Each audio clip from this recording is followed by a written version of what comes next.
Hello, hello. How is everybody doing? I see Triclaw, Eleanor, Raimi. I think I saw someone else. Madi.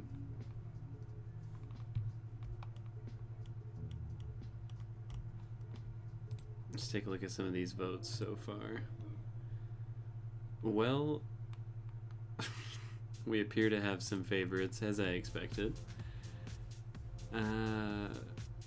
Six of Crow's characters leading as they should. I mean, they're by far the most charismatic and like interesting of the characters. Well, interesting, I suppose you could debate, but most charismatic, 100%. And then General Kerrigan, who probably is the most interesting character out of the bunch. If I could vote, my vote would be for Mal, though. He is just perfect. He's just a wonderful person. Didn't deserve any bullshit that happened.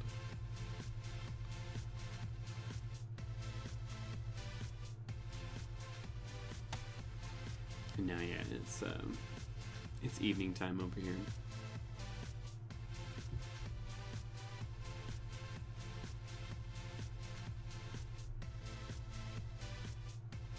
Mal was the most improved on the series. I mean, I believe it because I love him. I'm gonna wait till it actually hits 8 o'clock before we get the episode started. Figured this would just be a good time to let people, you know, get themselves situated, walk in, whatever.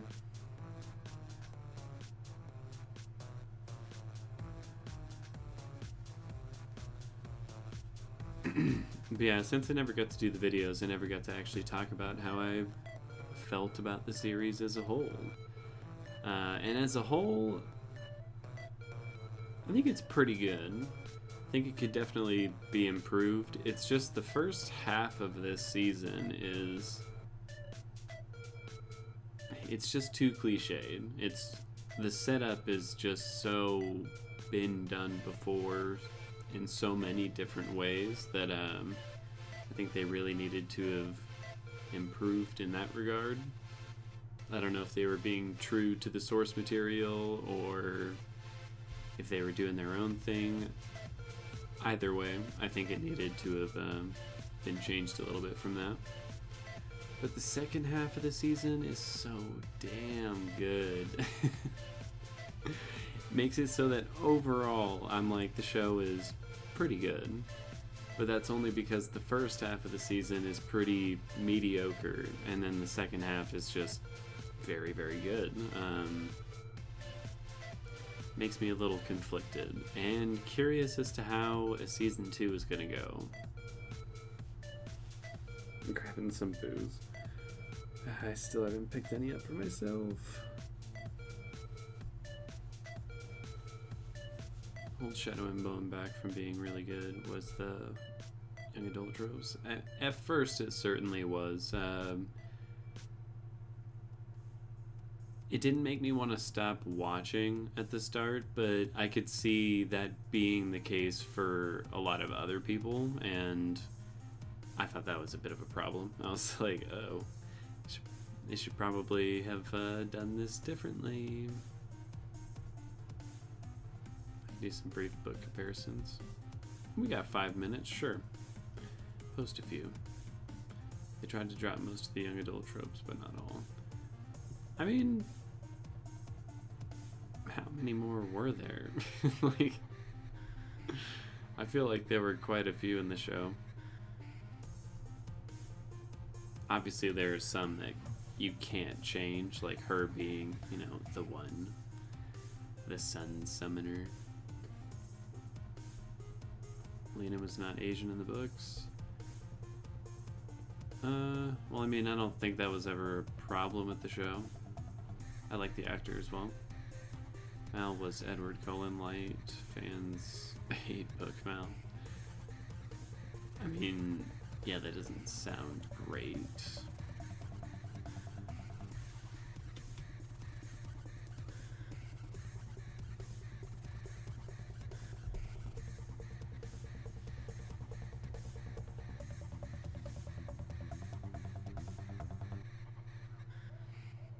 Kerrigan romance was so long. I'm glad they fast-tracked it. Oh, I am too as well. Like, it didn't feel long in the show, but I'm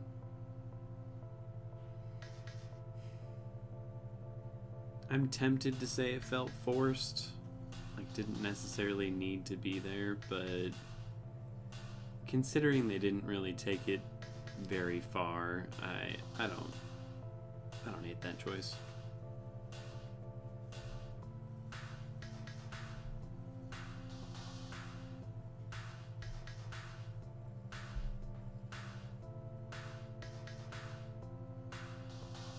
If you all don't remember any of the scenes involving Alina and Kerrigan, I was just like quite literally gagging my way through the whole thing. Shadow and Bone also got rid of one of the Six of Crows characters, Kaz's boss. I mean, that's something they could save for season 2, 3, you know, later. If the boss wasn't going to serve a big purpose to this story, I can understand cutting them out. Lena took so long to have her own agency in the books. Interesting. Which personally I like because he kind of didn't do anything. Okay, yeah, that's exactly what I was saying. Like, again, if the character's not going to do anything, then yeah, get rid of him. Ooh, we have some love for Alina. I don't dislike her, but I also don't really like her. She's cool. That's all I got, really. She's alright. I love Mel. Hate Kerrigan. Love all 3 of the Six of Crows characters. Inej is probably still my #1 favorite character. Not in terms of development. I feel like they could have done more, but obviously there's future seasons and more books to cover, so I'm like, oh, I'll be patient. But Jesper is awesome. Is it Jasper or Jesper? Like, in the show it sounds like they pronounce it Jesper, but I'm like, is that just the accent? Is it actually spelled like with an E? I don't really know. And Kaz is awesome. Like, I don't know. It's weird. He's not the man in charge character that I thought. He has his moments where he's very ingenuitive, but I don't know. He fucks up a lot, and in a weird way, I kind of like that. It is Jesper? Okay.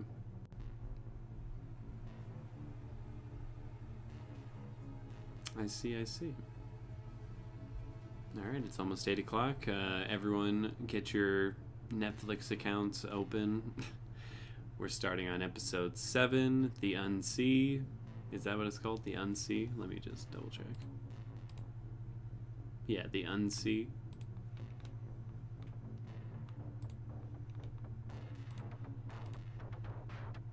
He's lazy and has gambling problems. Just needs motivation. He's doing fine. But yeah, let me know when you guys have your episodes ready to go. I'll have the timer going at the bottom, as well as the slightest sliver of the bottom of the screen, so you guys can all kind of match up where we are, because I can't show any sound or any more visuals than that, but that should be enough. Yeah, well, like Cass in the show, and I think they're going to go more in depth in next season. That would be nice. That would be cool. Alright, everyone. Tell me when you're ready. Give me a little sign in the comments, or the chat, whatever. Just tell me when you are ready to go. I'll try and sync up my timer with hitting play as well as I can. Alright, Ramey's ready. Anyone else? Come on. I mean, I'm just starting the episode right at 0. Just so we all have the same starting point.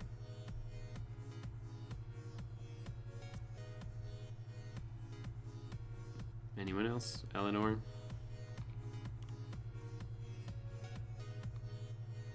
Stephen Strange, when did you come in here?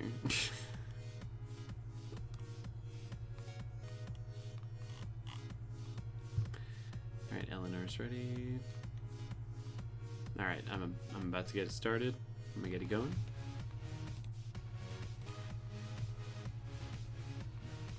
Oh Jesus, this is gonna be difficult. Oh god. Hold on.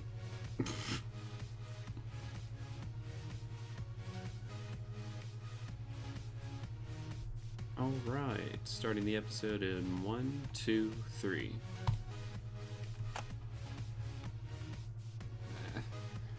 I'm trying to get the timer going, I'm sorry.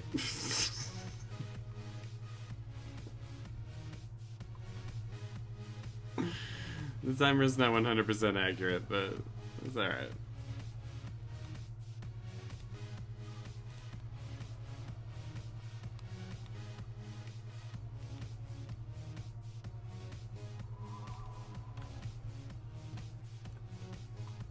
Wait, hold on. Sorry, I'm trying to turn the volume down. This shit is loud.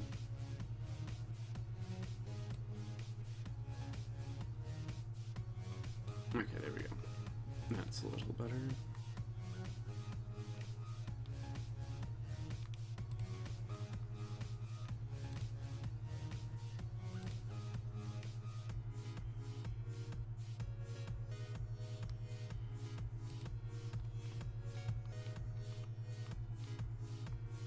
That's what you think.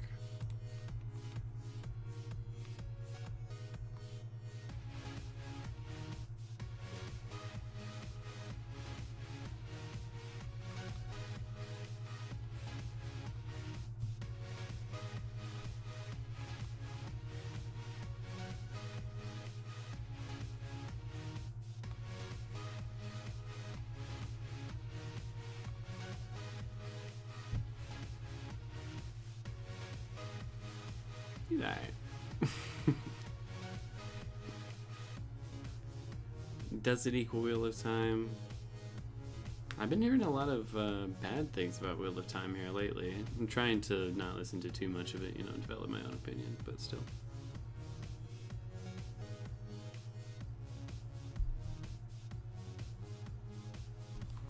Hold on, let me pop out the chat so I can watch this a little easier. Oh, Jesus, what's going on?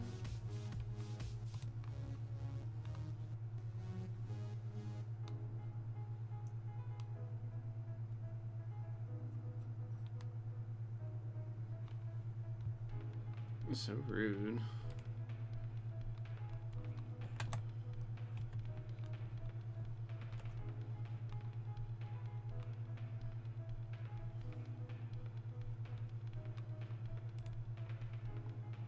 This was kind of cool, though.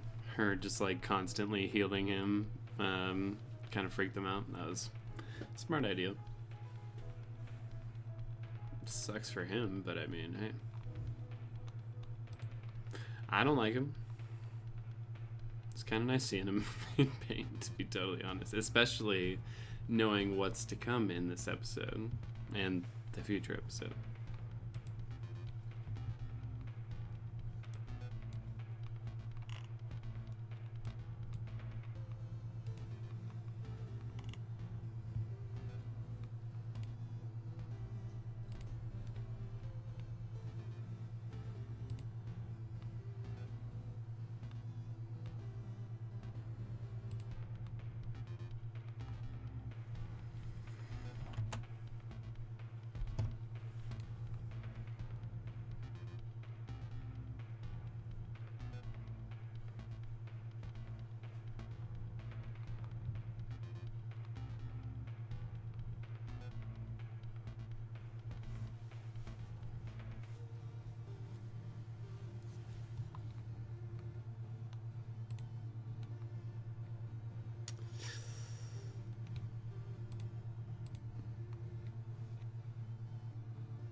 Damn.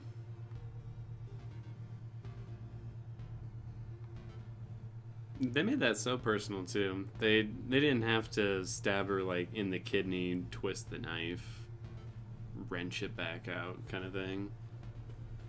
Like they genuinely earned their their death right here. That's about to come up. Spoilers. Sorry.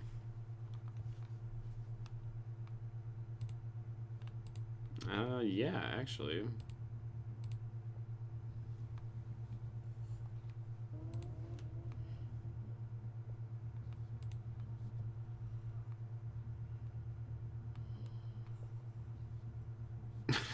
Holy shit. It's pretty badass. Sliced off all their heads.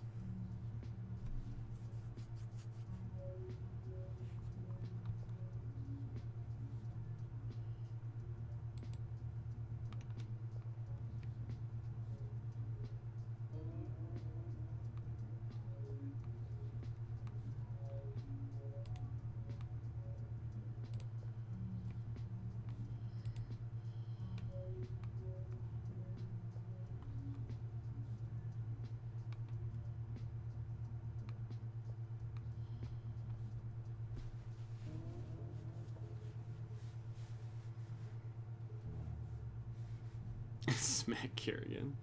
I mean, I'll do it for free. He'll probably decapitate me right afterwards, but it'll feel good in the moment. Kill the healer first, them's the rules. I mean, it is kind of the tactical best decision, unfortunately.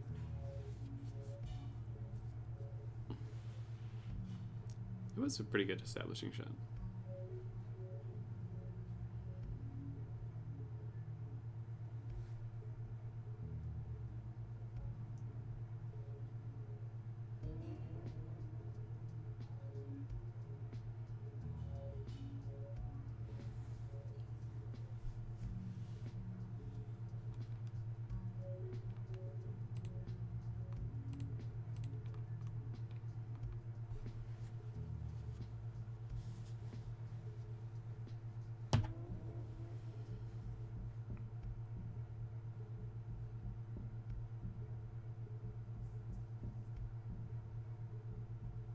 How the turntables. Although, it's been a while since I watched some of the earlier episodes. Is his mother trying to, like, assist Grisha in the current, modern time? Their modern time, present day? I didn't exactly get that impression, but she was trying to help Alina.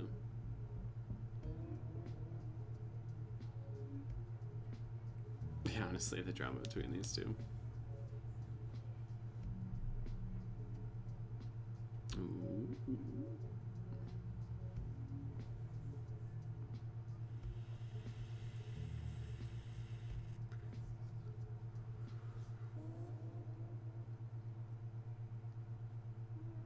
Well, he does not die, and he creates something very permanent. See? That right there is what caused the creation of, what's it called? The Fold? It was her saying, I forbid it. Every parent should know. You can't tell your kid, I forbid you from doing this, because that's exactly what they're going to do. Everyone knows. It's going to create with the absence of light. What?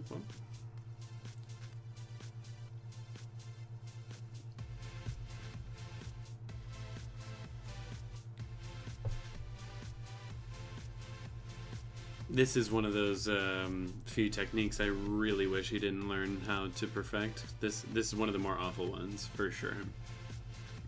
Unless, in general, that's just the technique he uses to do the whole thing. I got the impression it's what he does for a specific part of that.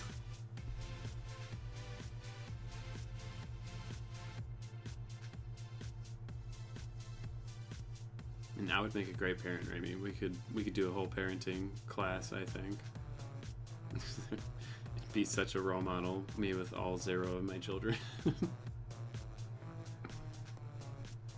I really don't like this scene. As I said earlier, again, spoilers,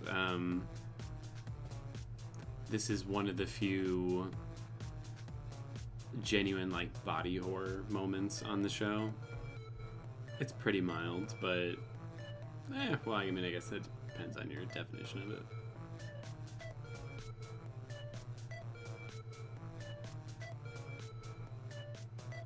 Yeah, so what?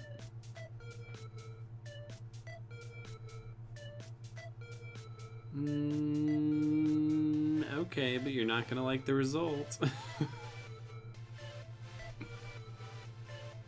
You see, you are not correct about that.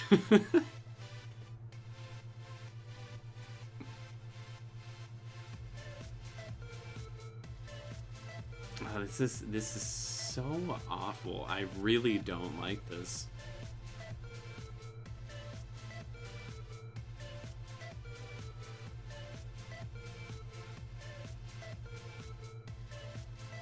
Like, why remake it? Could you not have just, with your imagination, created your own army?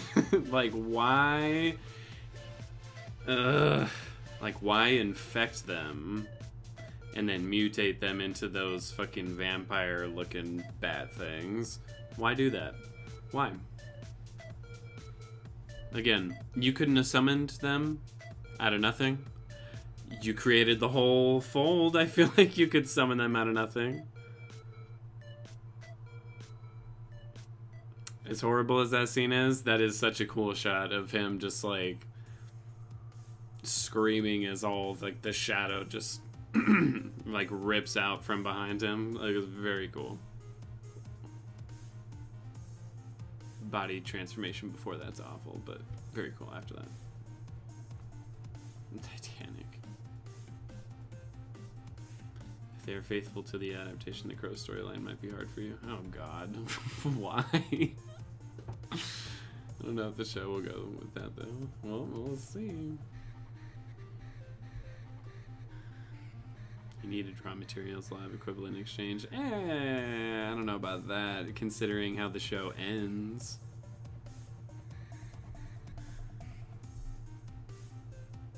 Something very, very bad. Something very bad. He has done something that will have ramifications for centuries to come.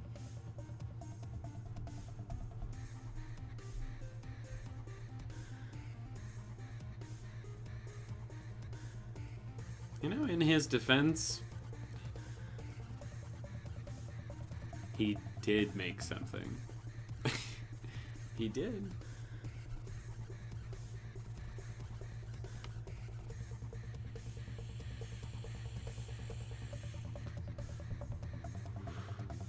You and me against the world, Mom. Oh, Nash, my favorite.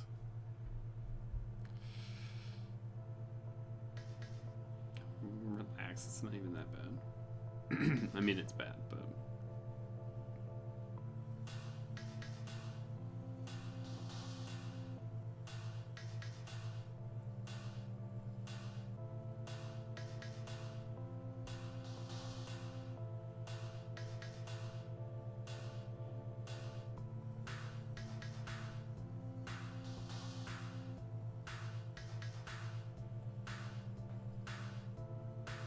Heart render seems pretty OP.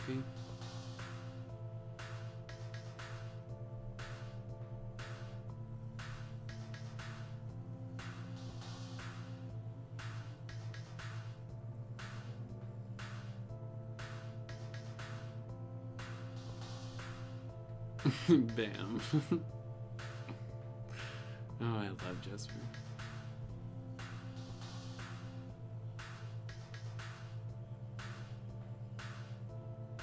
Yeah.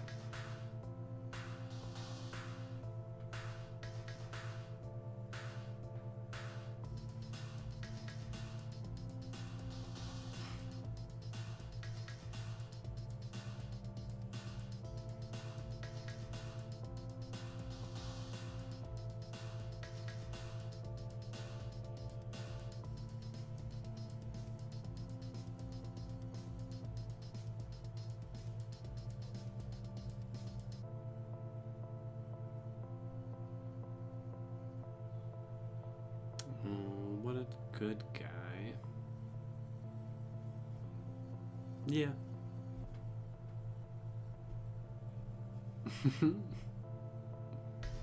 He is fantastic.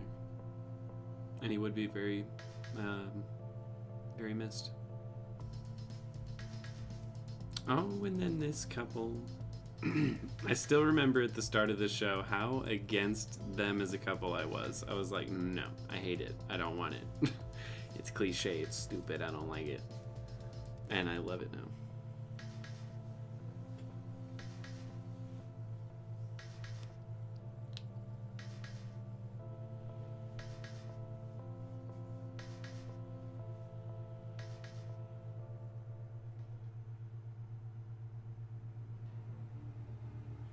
You see, you're really not gonna like how that progresses either with those fucking bones.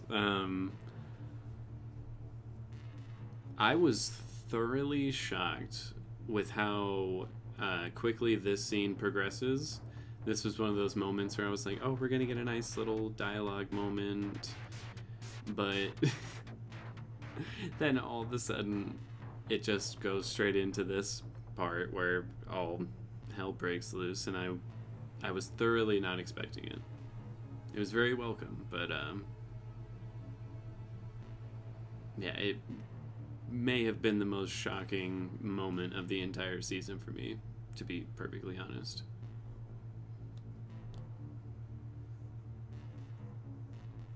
The bone horror thing isn't in the books, then why the fuck did they feel the need to put that in the show? Like, I'll admit, they don't make it too bad, but it's still, I hate it, you know? Is there not enough clothes for this kind of weather? I've seen worse. But yeah, it's not enough.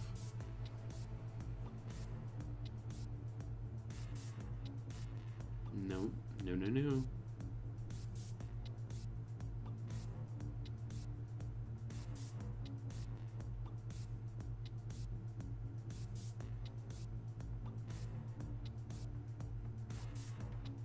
Essentially, yes, but I mean, considering how this all plays out, y'all would have been so much better off if you just took the shot. Well, I don't know if that's true, but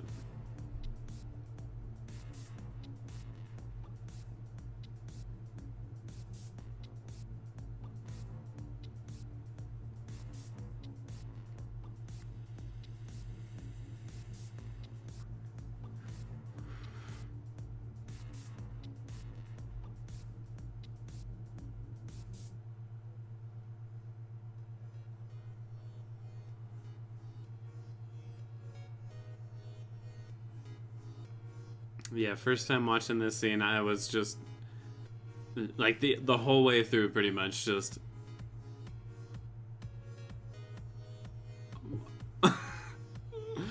I was really upset. I was confused. I thought Mal was gonna die. I was really just freaking out.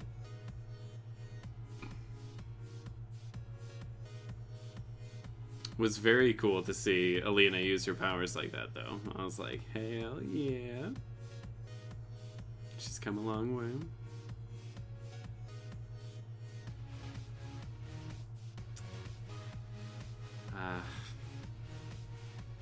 Mal gets fucked up on this show so consistently.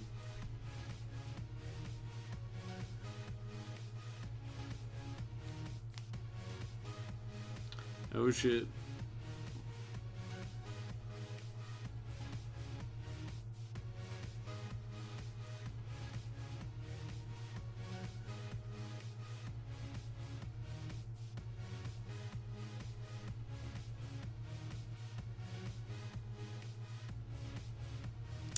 Which is unfortunate.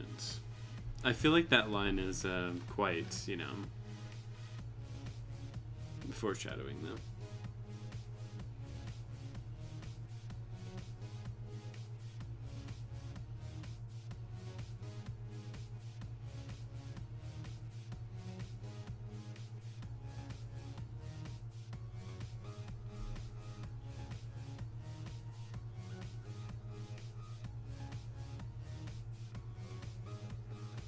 Again, in this moment, I'm like, I can't really tell if her killing it would have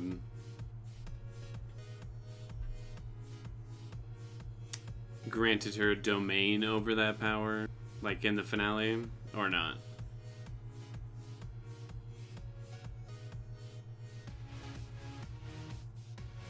It's pretty brutal, though.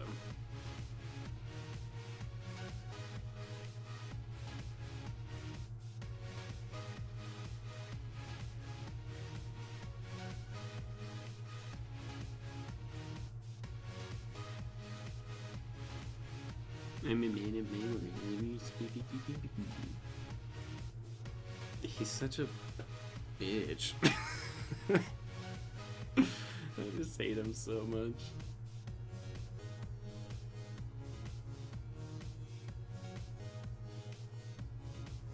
The injuries in any fantasy, sci-fi, anything don't hold weight because of healers and sci-fi tech and all that kind of shit. There's always the chance that it could be that one injury that they can't heal in time, or they don't have the resources to do it, you know? I still get nervous.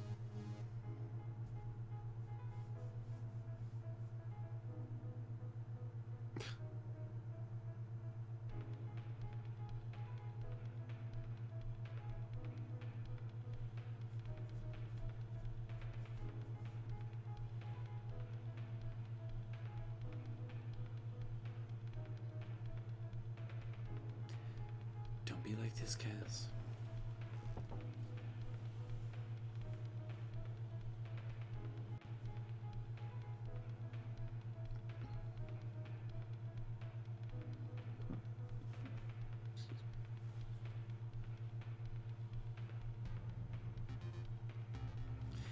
Yes. Well, yeah, about that, yeah, she was right.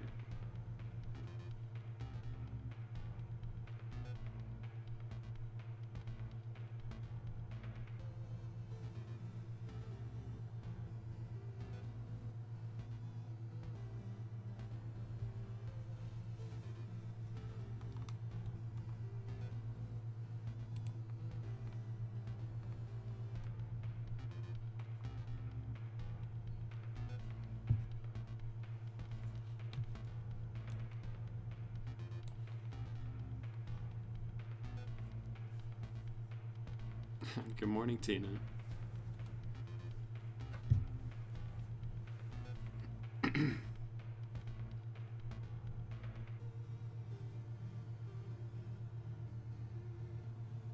Oh, my crows.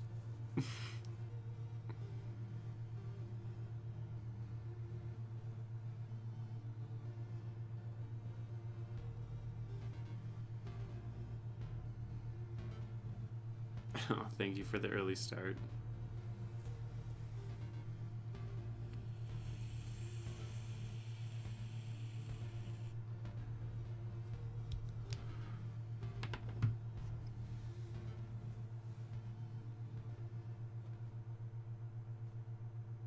Oh, that means she's your saint.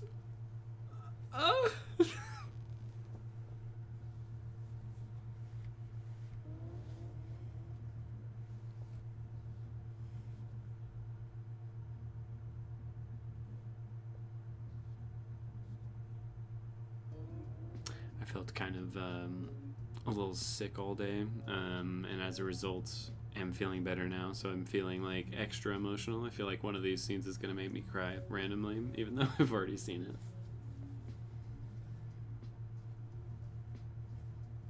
So far, so good. But that was very sweet. No. Okay. Scene number 2 with the body horror shit. I don't like this.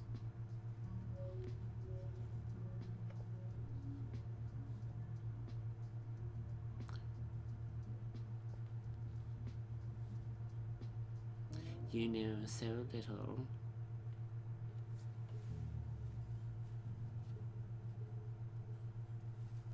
Who knows?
accept that, apparently. No.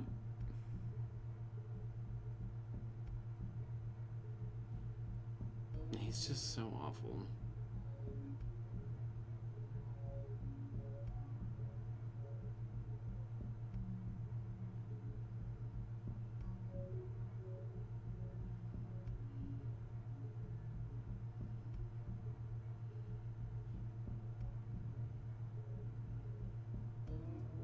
Like, why couldn't they just keep it a necklace? Why? Why did they have to do this?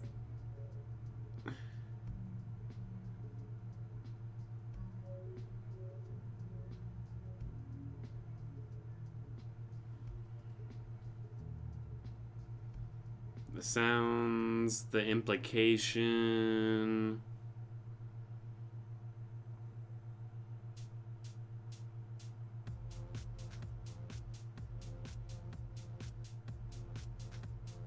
It's Elena's fault.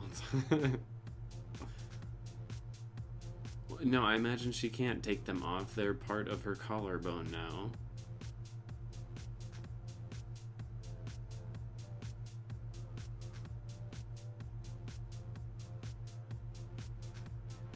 In theory, you fucking coward little asshole motherfucker. I don't care how adorable he is. Did not need to do that.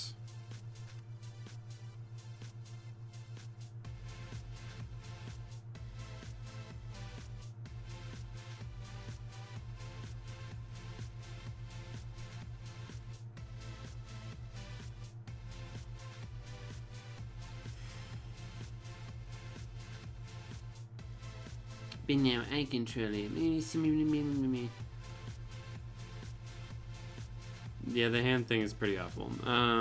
Just in general, this episode, I remember as soon as I finished it, I think I rated it pretty highly in terms of the review portion, but lordy, did I not enjoy it.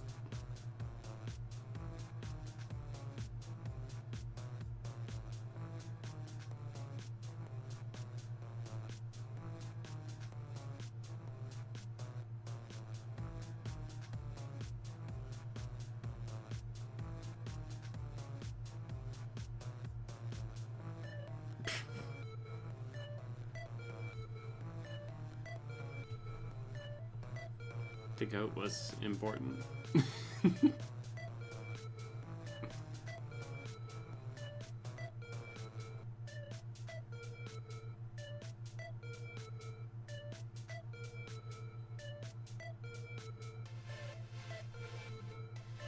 I don't know how they would not keep it going into further seasons, though. I'm like, again, it's a part of her body. I guess they could have him undo it, but I don't know.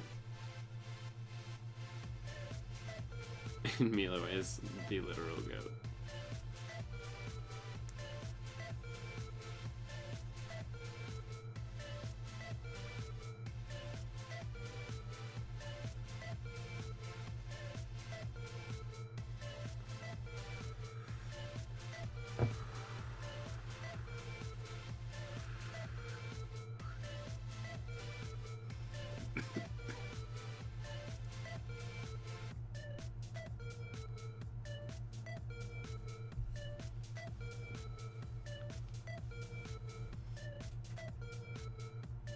Did they? It's alright, it's alright, it's alright. Again, first time around watching this, I was just upset. Like, the whole last chunk of this episode, I was just leaning back in my chair like, do I have to watch this shit? Like, I don't like this. And then the last episode definitely made up for it. But, did they ever confirm in the show? I don't remember if the bones on her are painful at all. I don't think they ever say, and it seems like they're not, but I don't know. I imagine that can't feel great. He is, but he's an asshole.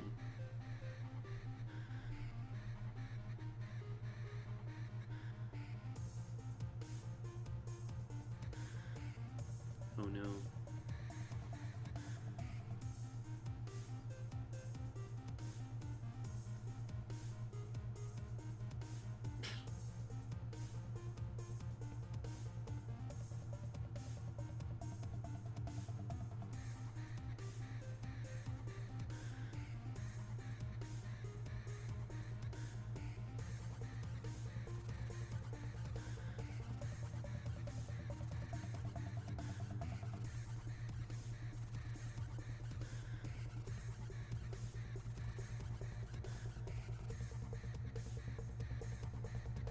Yeah, honestly though, I really like her, but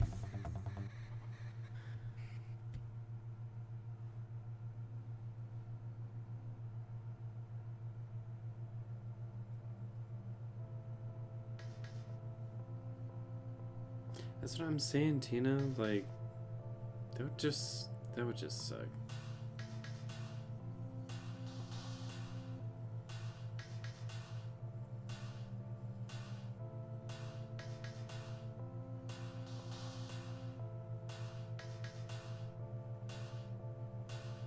They both make fair points.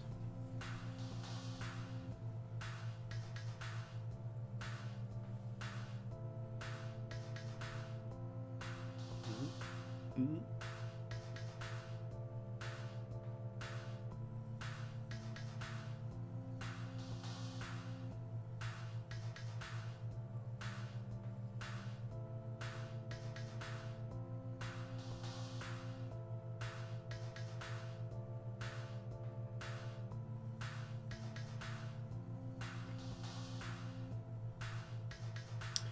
Hard to say, but probably.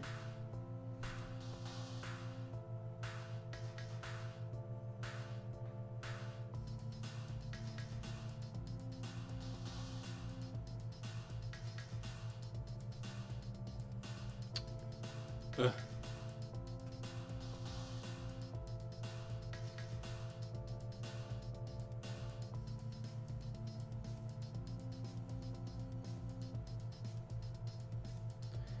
Everyone always thinks that they can use some powerful figure for their own, like, vengeance or schemes. I'm like, how do you not see that you're being used? Come on.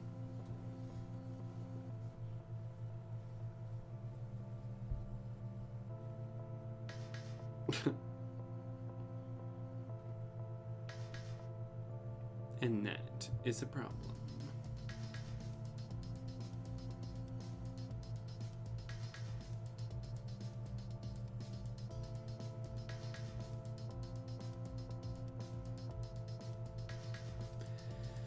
It's not quite as simple as that.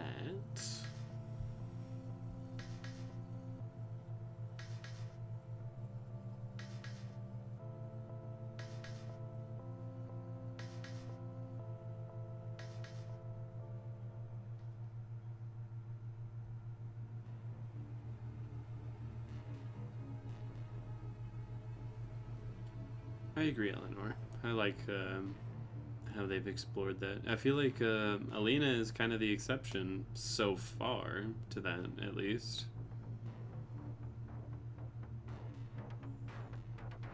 Yeah, exactly.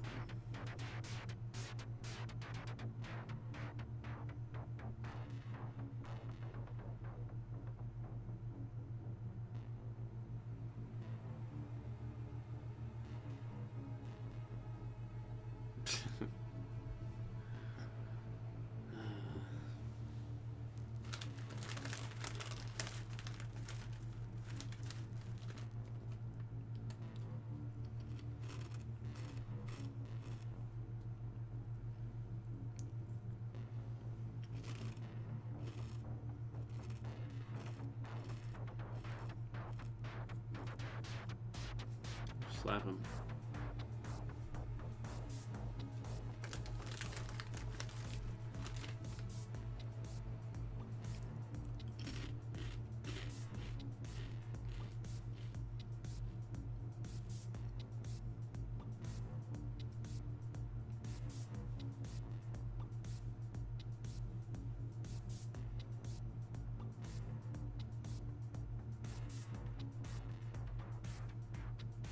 Damn straight. I was like, I'm just telling you how it is.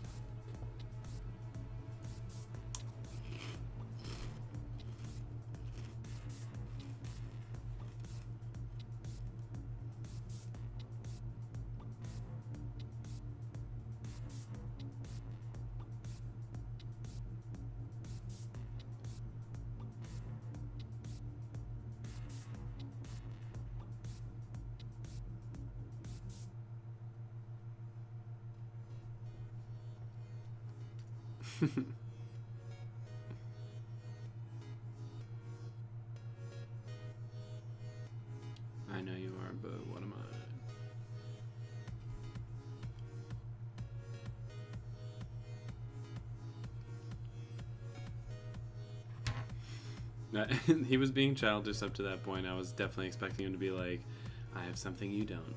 A big dick.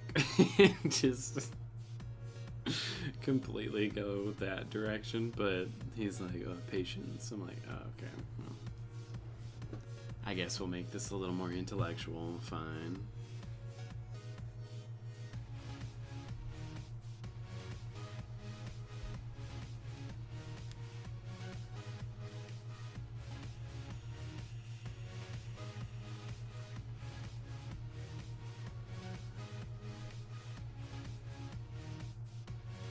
Like, I can't tell how delusional he is or not. He's over here just like, she has no other equal, it's just me. I'm like, but you are intentionally controlling her. Make no damn sense, Kerrigan.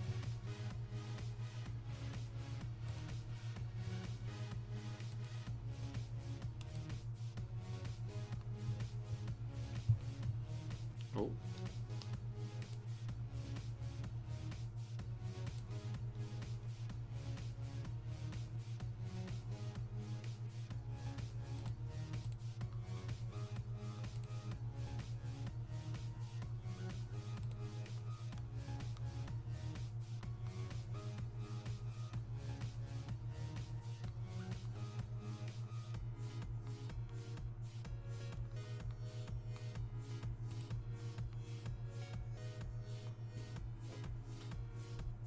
Count that as a kiss.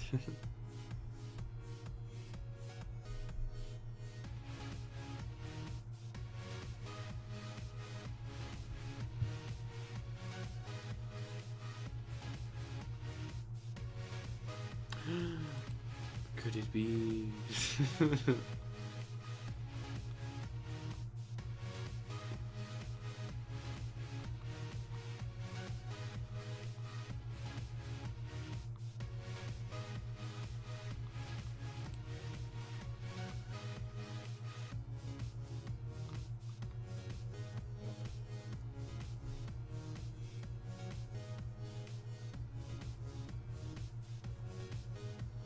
I think he did Eleanor.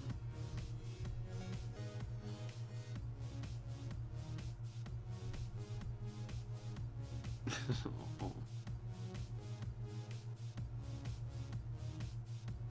So cute.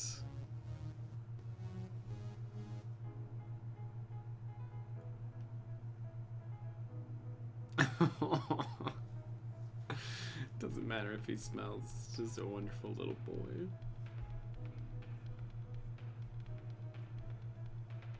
I would absolutely do one of those yoga classes where there's just goats everywhere.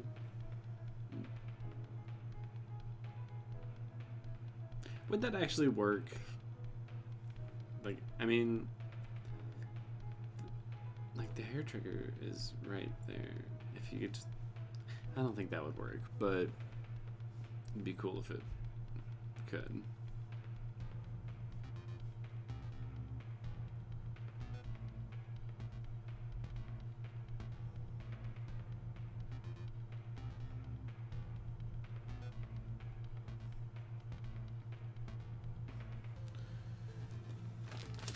Look who it is, General Big Dick.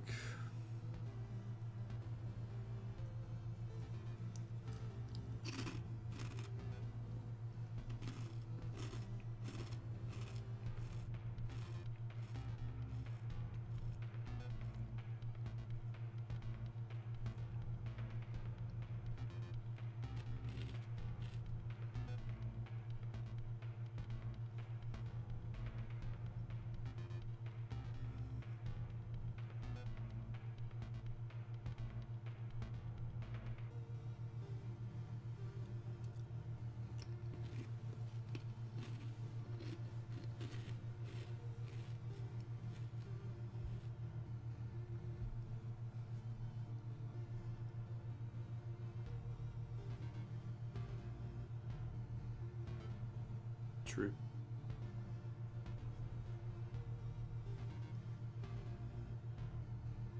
I guess that's true, Eleanor.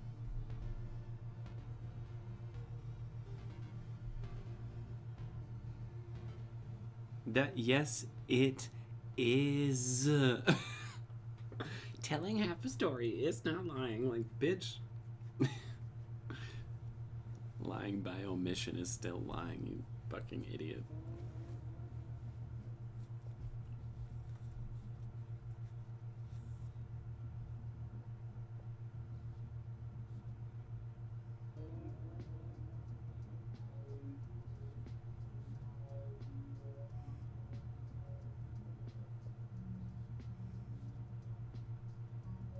Mm-hmm. Right.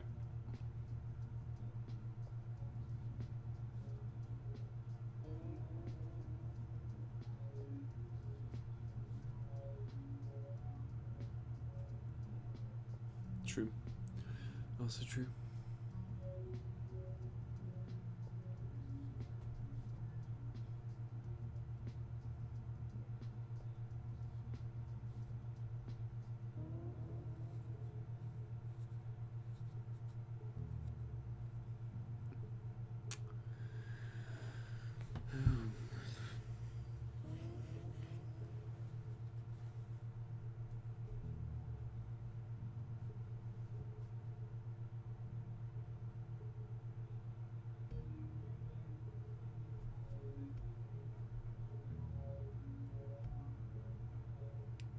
He is a master manipulator. I will give him that. Unfortunately, I think it's because it comes from a place of genuineness. Like, I think he believes the bullshit he's spouting. But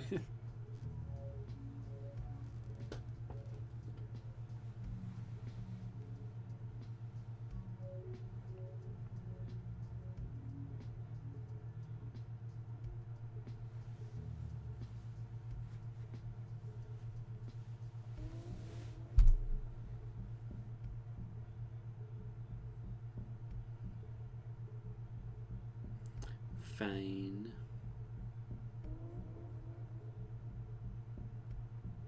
Make me your villain. Like, honestly, though, Master Gaslighter, he's like, I mean, I'm sorry if it upset you. Like, you bitch.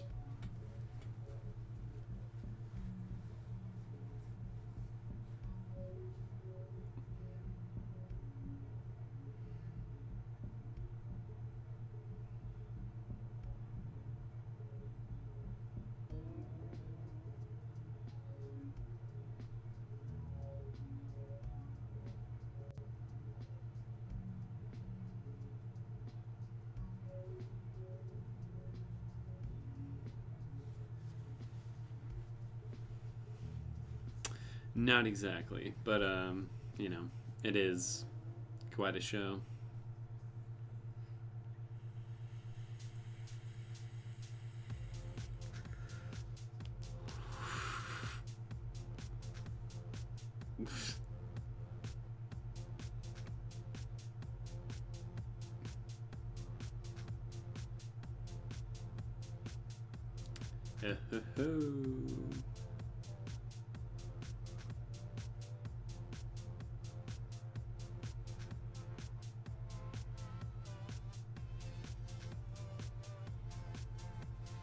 What did she say right there? I don't have my closed captions on.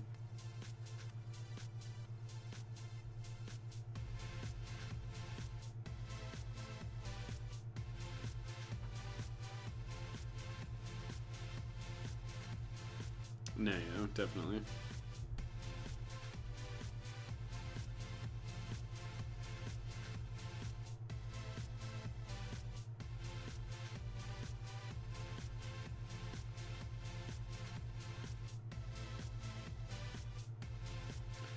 Sure.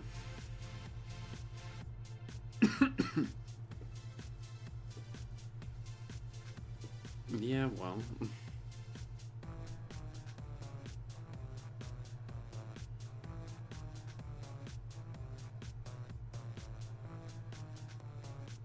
Thank you, Remy.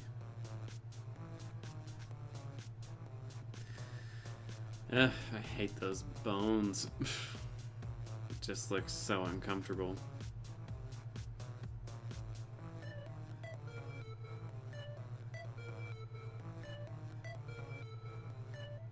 Yep.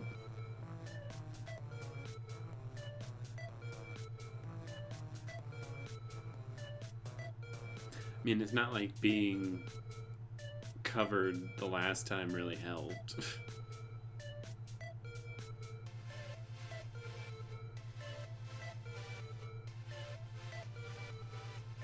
Isn't that the name of the finale? No Mourners?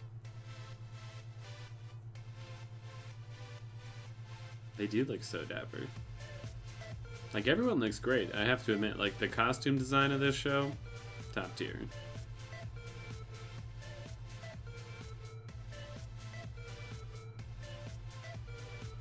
Here we go.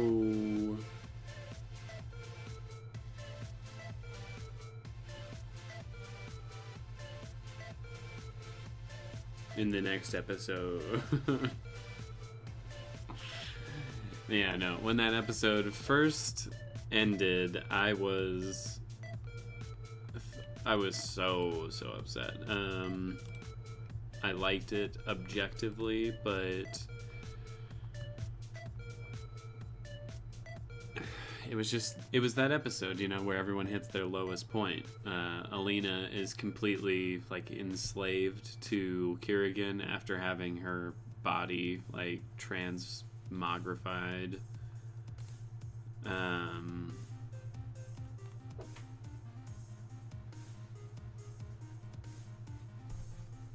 Mal is, you know, the prisoner who is now being used to make Alina do everything that he needs them to do. Like, it's just it was a really frustrating episode.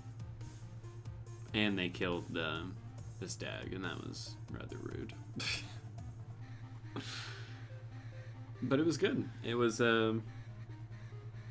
again one of those types of story moments that made you understand the threat of the villain.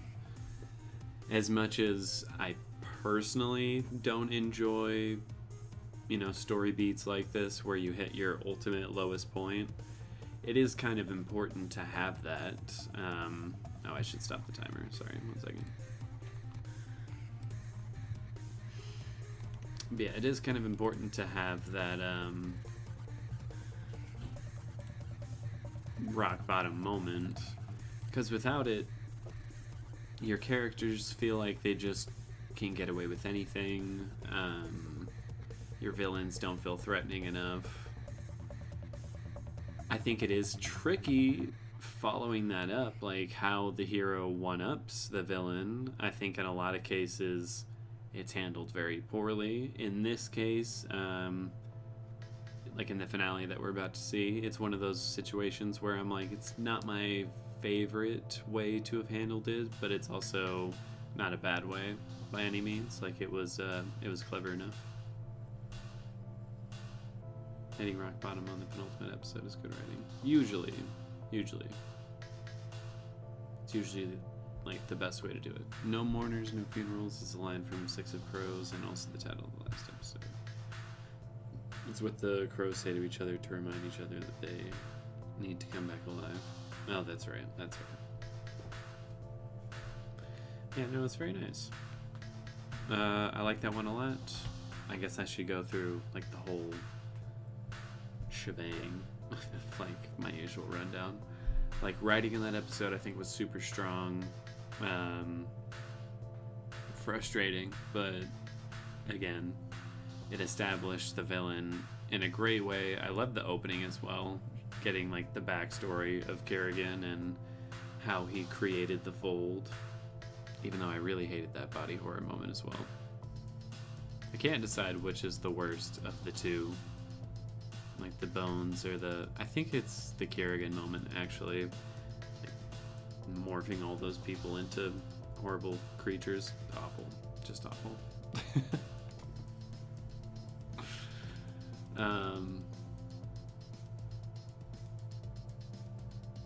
But yeah, writing wise, they really established him also not as just a, like, one-dimensional villain. He poses a point with the whole Grisha are like a hunted species, essentially, so him taking these radical measures is for their own good.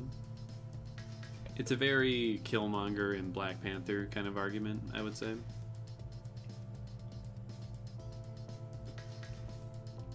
Like, he's not wrong,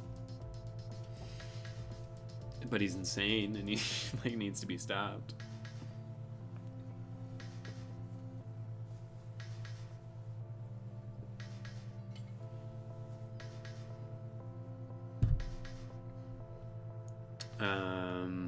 Let me think. Editing of the episode, it was decent. I don't remember any editing choices that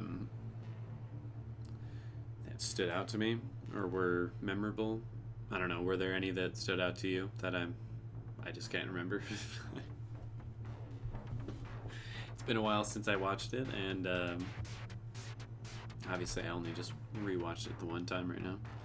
But yeah, I don't recall anything standing out to me, but it was good. Like, there was nothing bad about the editing. Nothing drew me out of it. Cinematography, it had its moments where it was quite good, other moments where it was fairly standard.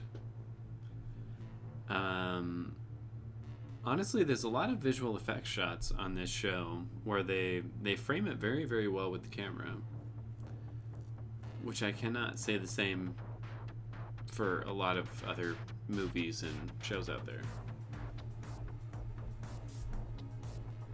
Sound design was good. Again, there wasn't anything super, super memorable except for the opening moment with Kerrigan, like, creating the fold. I think, again, just the sound design choice of that, like, hearing, I don't know if it was the screams of all the men mixed together or if it was just like a sound effect essentially that was going along with Kerrigan's like scream while he created it. It was just great. It was really cool. I noticed that when the crows are on screen, they have a lot of close-up shots, which is interesting. I mean, most of their scenes in this episode specifically were very character-driven ones, so for them, it makes sense for them to have a lot of close-ups, because, again, you're not really interested in the environment that they're in, or showing distance between the characters. You want to show how good they are together. Like, what makes them actually click as a team, which I think they did a good job with. The skiff scenes are always good. The establishing shots, yeah, they are very good. Again, it's a lot of visual effects, but very good. The fold does look quite good. Yeah. What's my next category after sound design? Acting.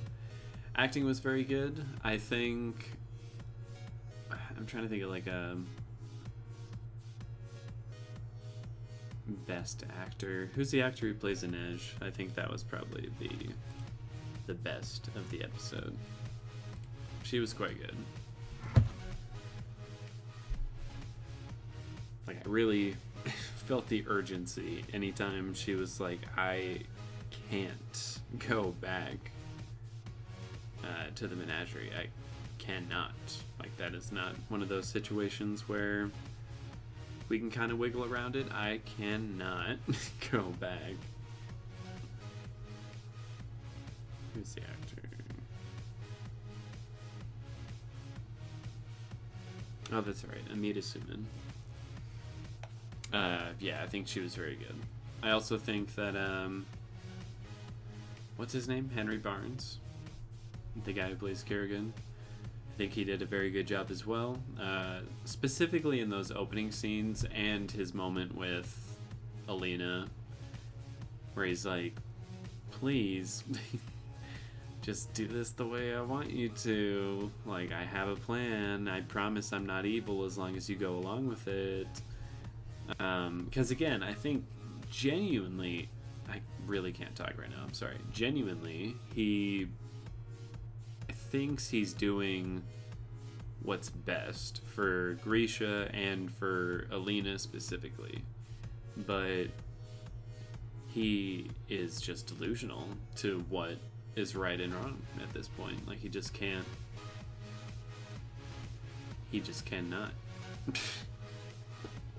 accept reality. Her reality specifically. He cannot accept anyone else's reality other than his own, which I think is a cool way to play that character. What do I do after that? Costumes and makeup, I think, which I think is super, super good on this show. They do a good job making people look pretty when they need to be, and also look like really beat the fuck up and dirty when they need to be. In this case, they kind of had a little mixture of the whole thing. And the costumes themselves having, again, I would guess like Russian or at least Eastern European like themes going on with most of the costumes, which I really like. The dress that they have Alina in at the end with like the hairnet and like all the jewels and everything in it looks very cool. So yeah, I've never had an issue with the costumes and makeup on the show. I think from episode 1 till now, that's been a very, very strong point. And from what I'm told is pretty damn accurate to the books, which I think is pretty cool. What's after that again? Oh yeah, set design. A lot of this episode was either in the forest or in like a barn or a shed or a tent. So there's not much set design to be praised, I suppose, but everything, you know, it pulled me into the moment. It definitely immersed me. I mean, what else? The skiff, I think, is a well-designed set as a whole. Looks very cool. I mean, it's not like super unique, I suppose. It's basically just a boat, but I mean, it looked good. Ravka is based on Russia in certain aspects, I believe. I mean, it seems like it, based on a lot of the stuff they've done in the show. And visual effects. Once again, I think they do a very good job on the show, but it just doesn't seem Hollywood level, if that makes any sense to me. I'm trying to think of an example to kind of put that in perspective. Okay, like imagine she just created the shield, you know, around the stag. It looked good. It looked great. Nothing wrong with it, you know, per se. But it could be better because her abilities, I would say, are similar to something like Scarlet Witch from the MCU. And if anyone's seen the new Doctor Strange movie, just compare those like energy-based visual effects to the energy-based visual effects that you get with Alina, and I think you can understand what I mean by the difference. Like, they're very good here, but they're not Hollywood level cinematic quality.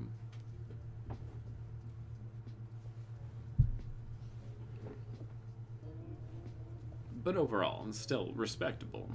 Nothing quite wrong with that. And the visual effects that they do for like set extension, everything having to do with Kerrigan's power and all the shadow stuff, which is definitely easier than glowing energy, but it looks so good.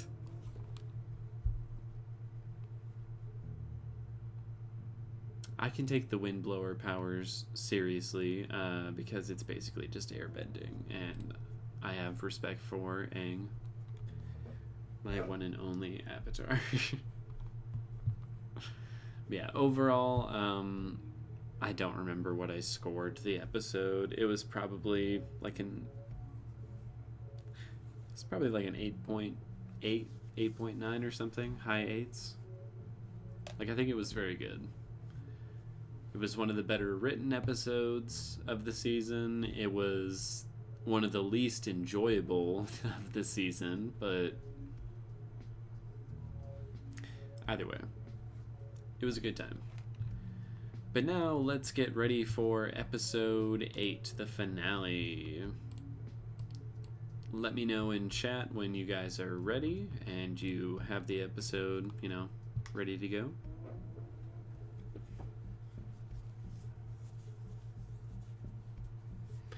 And we'll just jump right in. Unless, do you guys need like a bathroom break or anything? Again, just feel free to let me know in chat how you kind of want to proceed with this. I still have enough time.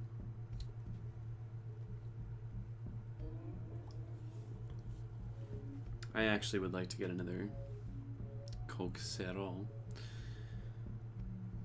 So, I'll do that. And again, that's a Scott Pilgrim joke. If you don't understand that joke, your life is a little bit less than mine, and that's okay. But you should watch that movie and memorize it immediately.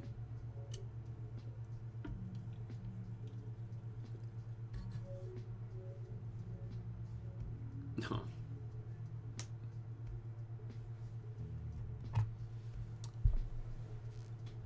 Alright, yeah. You guys take a quick little break. I will be right back.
Okay. Just got some water. It's healthier. Let's check on the poll, see how that's doing. Obviously, the Six of Crows are still very much in the lead. Aw, poor Mel hasn't even got one vote. Come on, everyone. He's so lovely. He's perfect.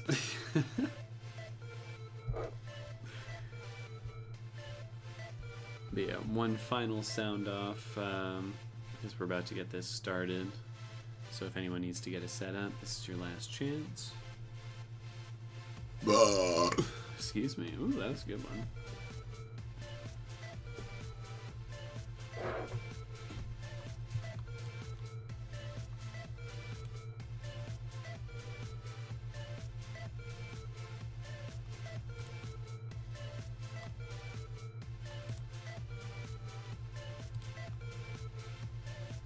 Mal's not really my type. No, he's just perfect. I don't know how else to describe it. It's a strange scenario. But alright, let's get this episode started. Again, this is the finale, episode 8, No Mourners. Starting in 1, 2, 3.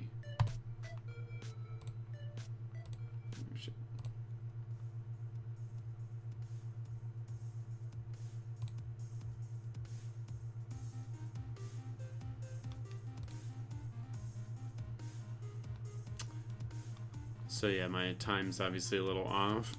Let me try and fix it.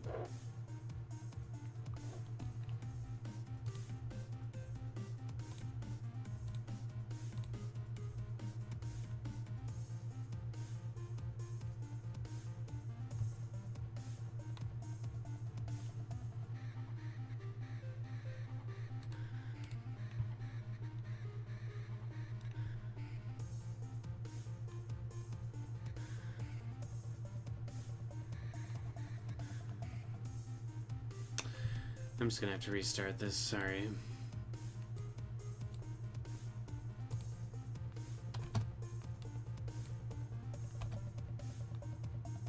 Why can't I see my fucking mouse?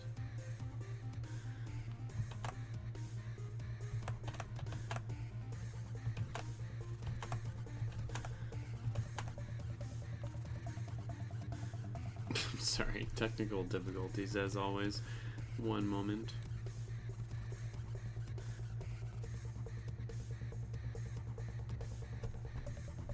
What is Heartstopper again? Like, what's it about? There we go, now I can see my damn mouse. Okay, stop. Restart. Alright, we're restarting the episode. Sorry, everybody. Starting again in 1, 2, 3. Yeah, that should be much more accurate.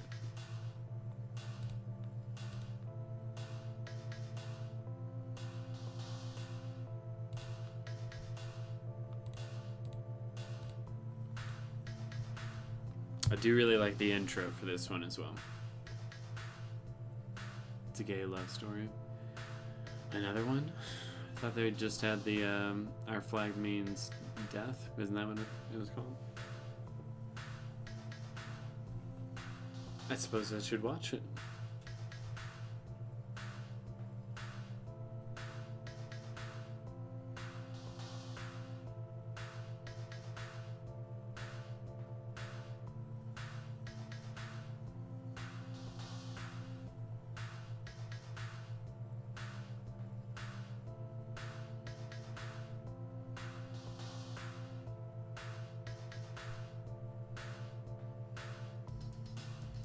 I do love how this finale also just immediately, like, thrusts you into the thick of it, like, right off the bat.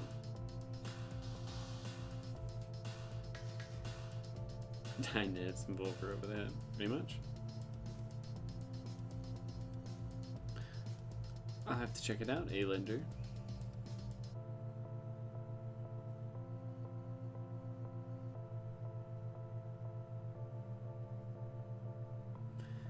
You mean to me, shut up. Kieran is just the worst. I just can't stand him.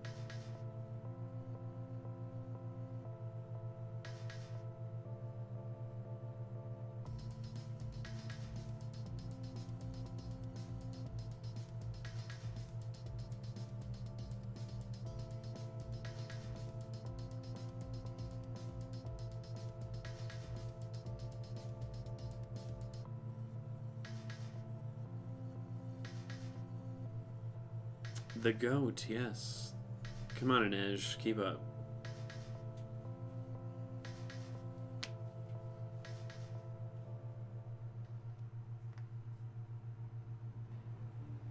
Cool. Yeah, the visuals in this final episode, at least some of them are so good.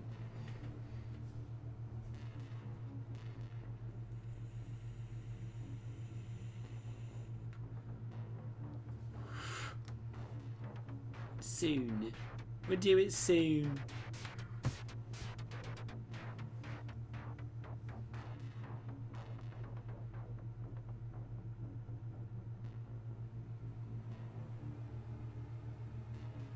Ridiculous.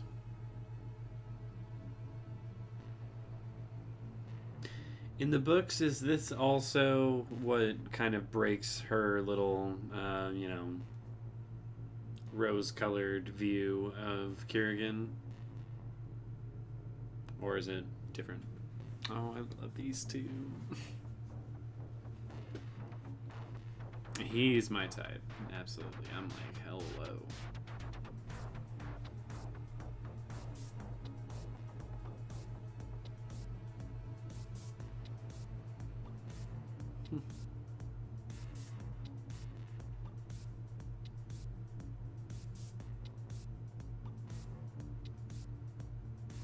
Don't do that.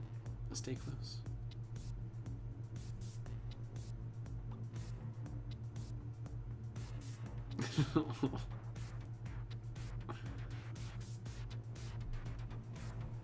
They're so cute.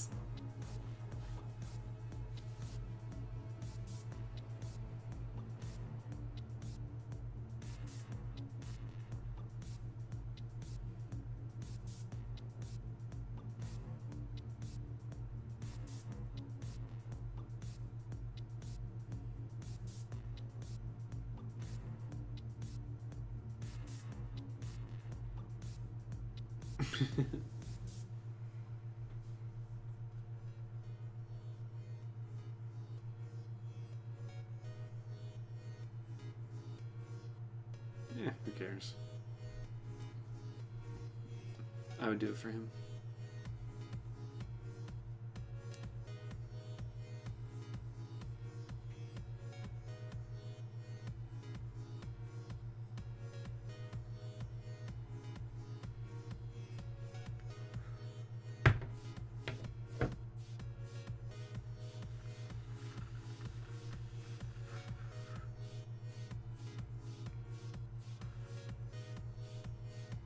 Aww. It's too bad it's all gonna get fucked up.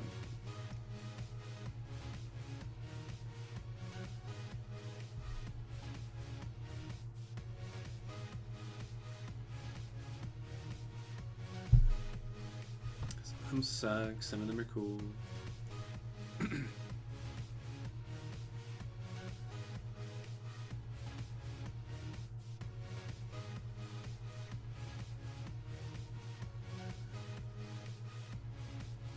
Agreed, Raymond.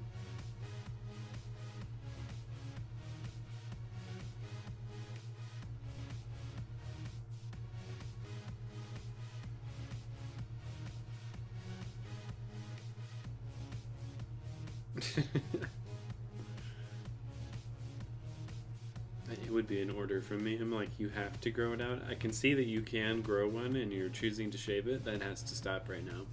You gotta grow that beard out.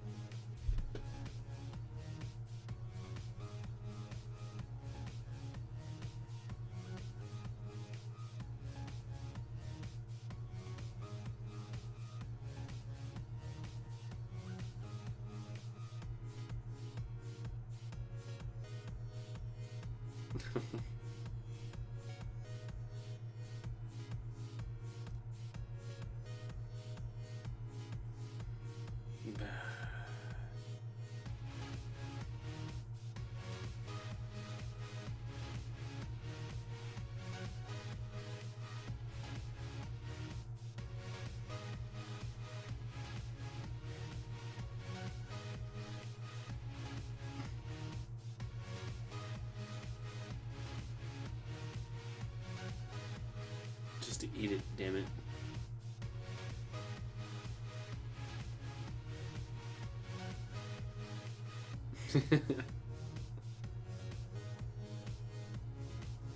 Yes. Whoa. Oh.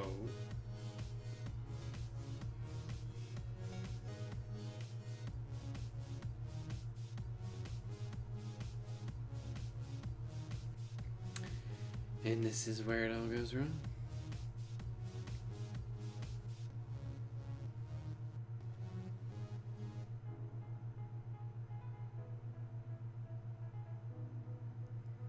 It's so unfortunate too because I love him as a character. Like he's a nice enough, good guy. But his man is a piece of shit, and of course he had to, ruin this moment.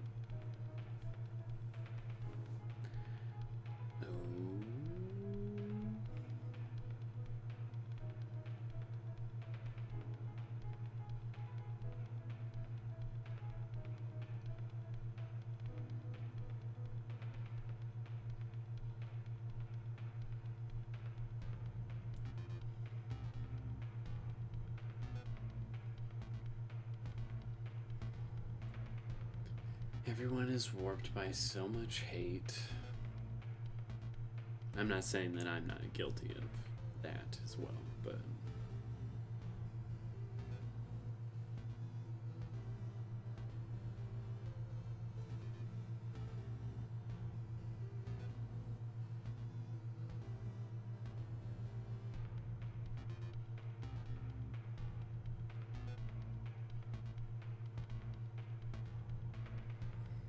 she's pretty smart doing this, I would say.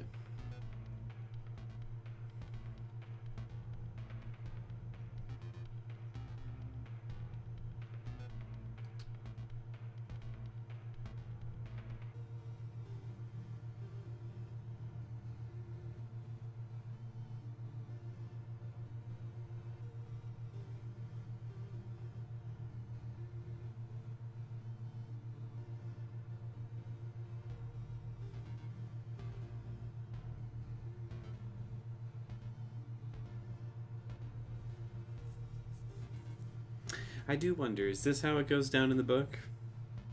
This seems like such a, not convenient, but sort of convoluted way for her to, like, distance herself from them. And I am curious, you know, is this how it happened in the book?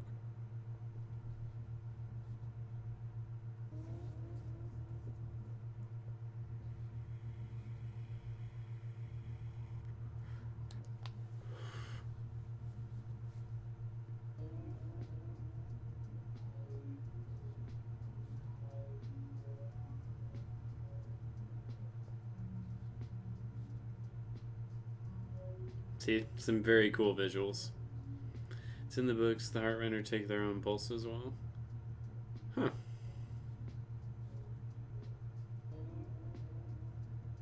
Really? That's interesting. I mean, I do like Nina's storyline. It just seems so distant from the other one. Although, I mean, I guess a lot of these storylines were picked from different books. Hey.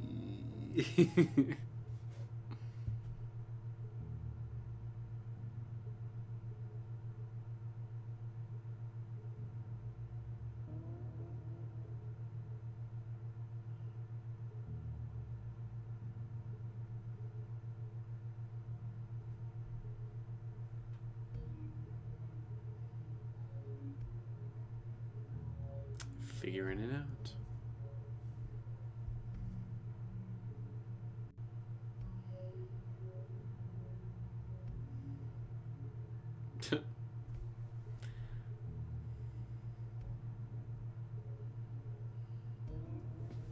Interesting.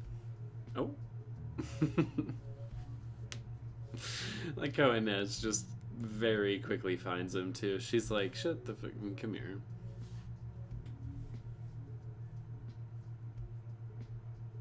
A friend.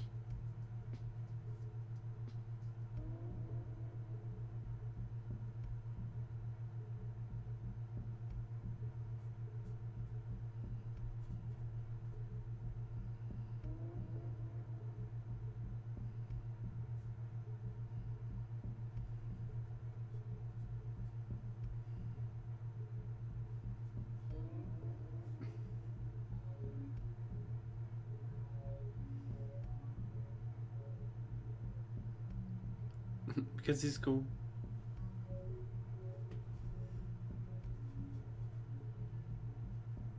Is this how it goes down in the book as well? I imagine they aren't on the skiff in the book.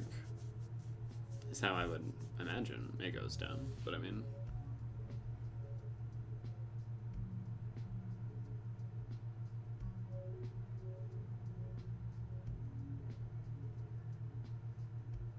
And why would we do that?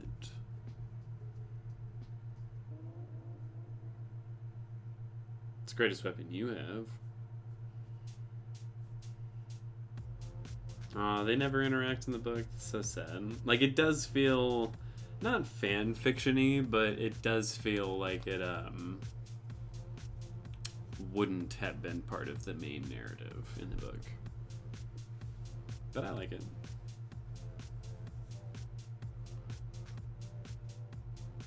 Oh, yes.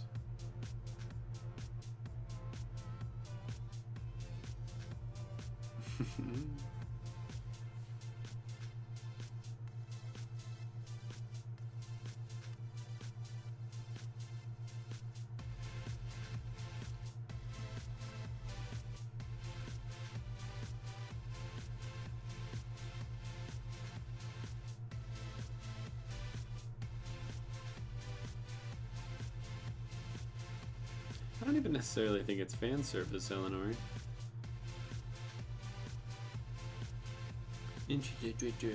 Politics and independence. Shut the fuck up. But yeah, I don't think it's necessarily fan service. I think it's they realized this show needed a little flavor, needed a little spice, and the Crow's characters were perfect for that.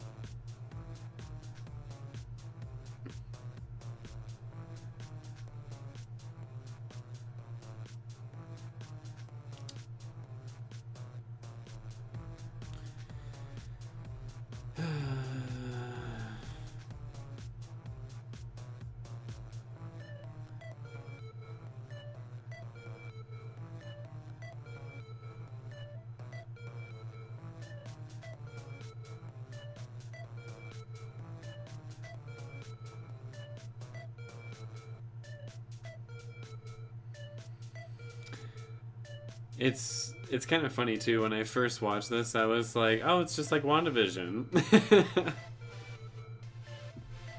I don't know which one came first, though, to be totally honest.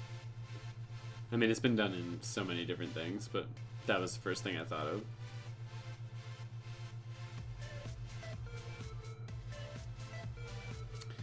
Yeah, it appears to be a little too late.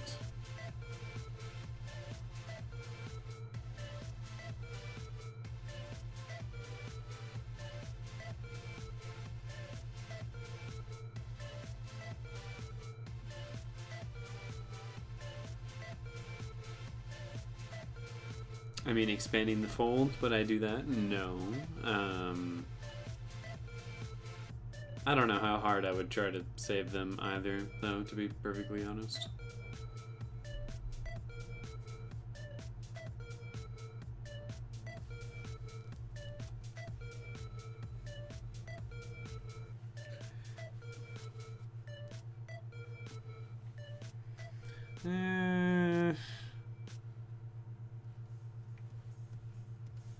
I guess that's true, Mel.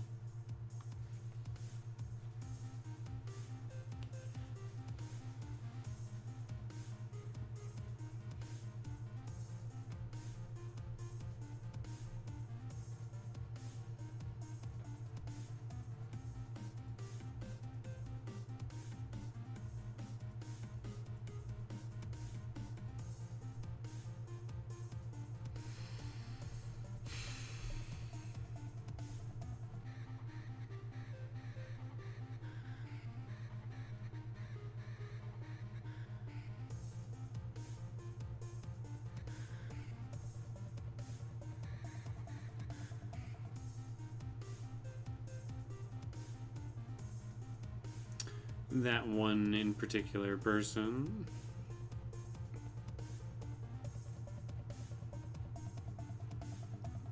I mean, this heart render's so fucking irritating.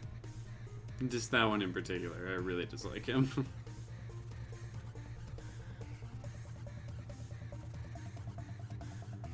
Kaz probably would let a whole country die. He's like, it's not really the best time to do it. We're just gonna have to wait.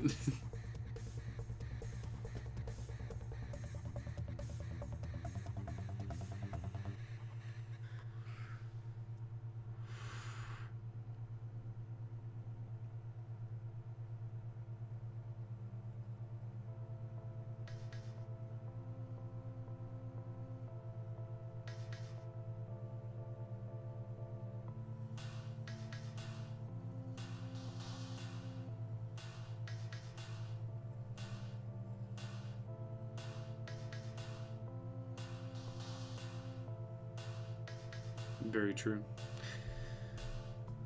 Jasper is a deadly man. I don't give a fuck.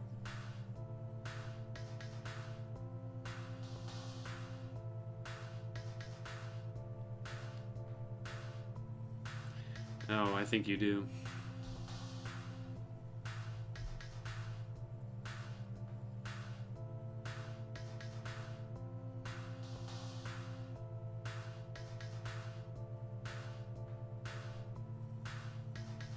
She makes a point.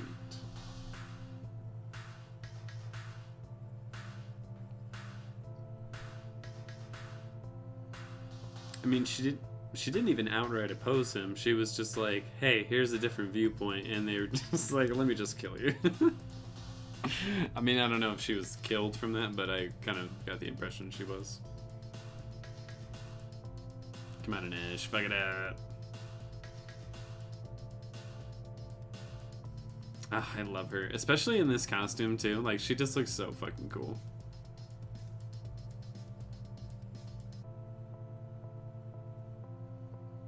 What was that about not needing any special power to kill her? Come on, where's your respect for the wind power now? Came in clutch right there. Bye-bye.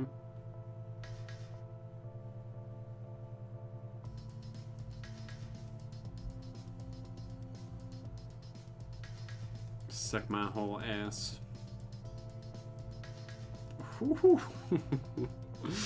This still made me jump a little bit. The first time I watched that, I thought for sure Jesper was dead. Nice and edge. Oh god.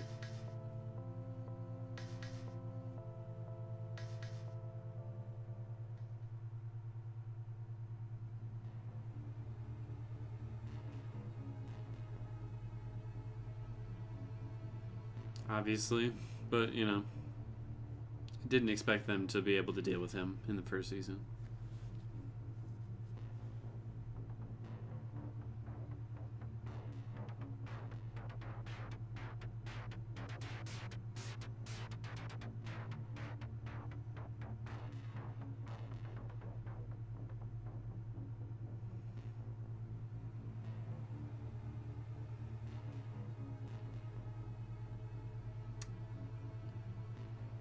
Oof.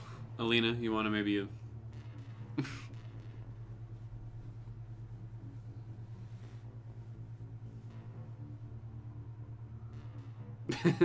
That would have been awesome, Eleanor. I mean, he kind of does.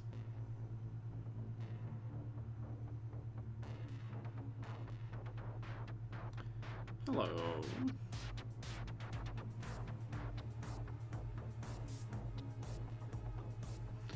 Kaz coming in clutch for a key moment.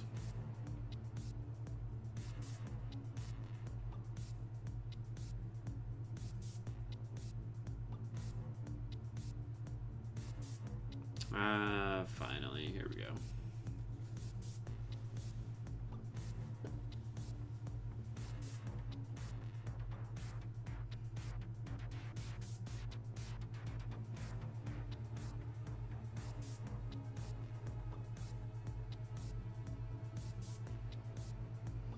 I mean, it's not a bad tactic, Eleanor.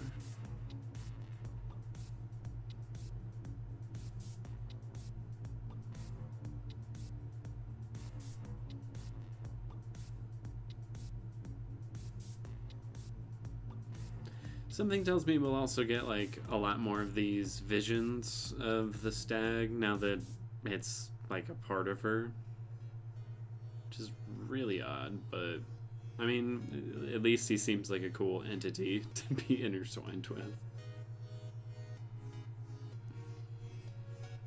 I do love this moment. This is very nice.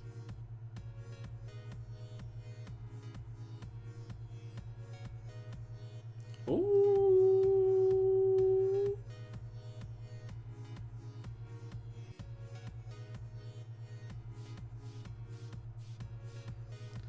Connection severed. Time to fuck it up.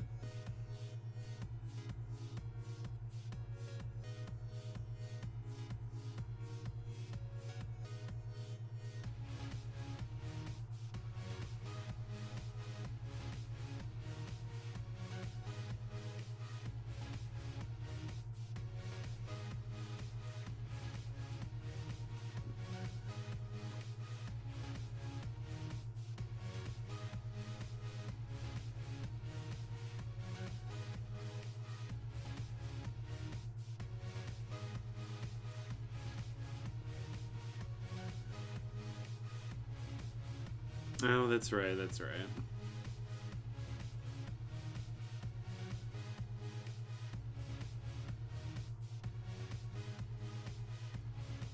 Like, even though she gets rid of that, like, it's still, like, so... like, it still protrudes so much. Now, this moment, I still don't really understand. I'm like, as much as I like seeing Kerrigan, you know, in a fist fight, I just don't understand why he doesn't use his powers. You admit everything was given to you.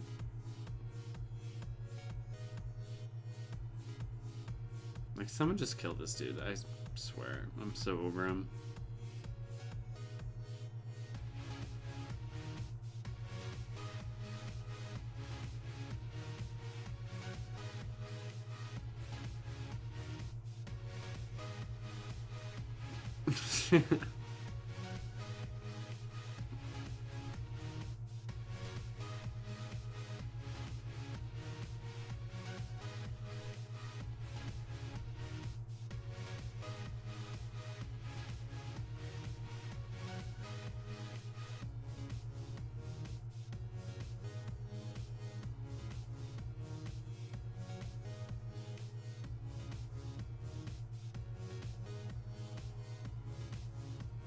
Uh-oh.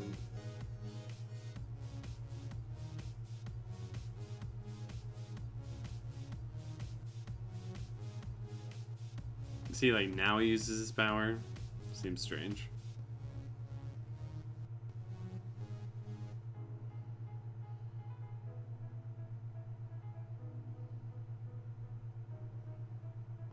Surprise!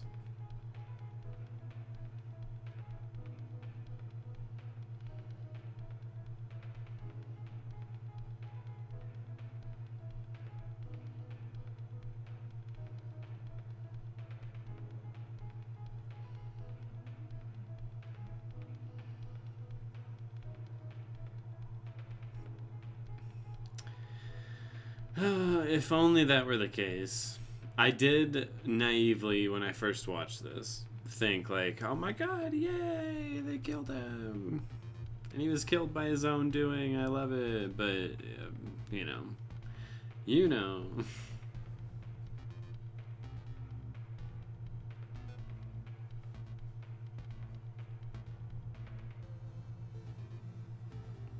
Like, we're gonna die if you don't wake up.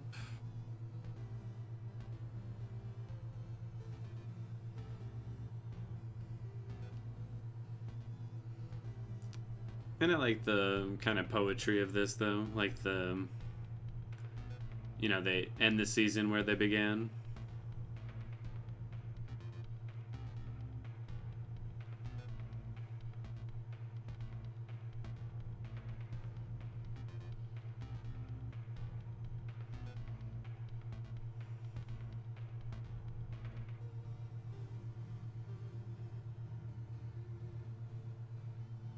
Oh, I guess that is kind of a callback to that. It still doesn't make a whole lot of sense to me, but...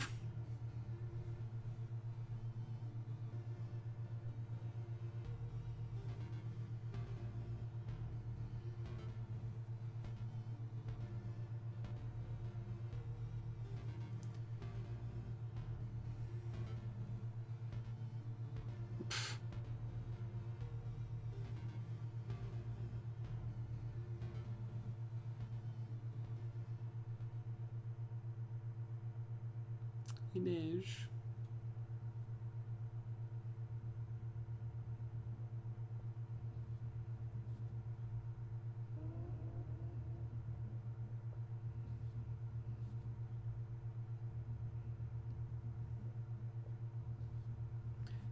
What is that?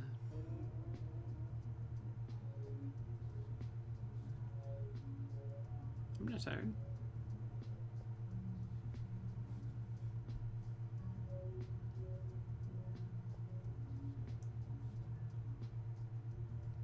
Does not seem so.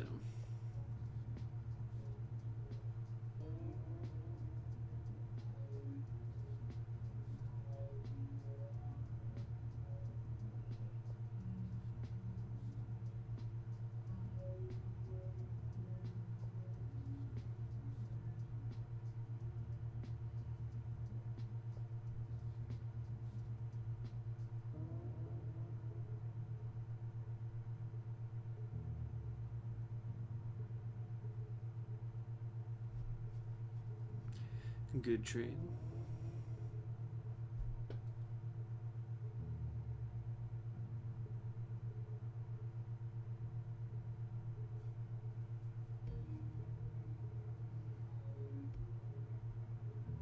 I mean, I appreciate being all business, but it is kind of a gift as well.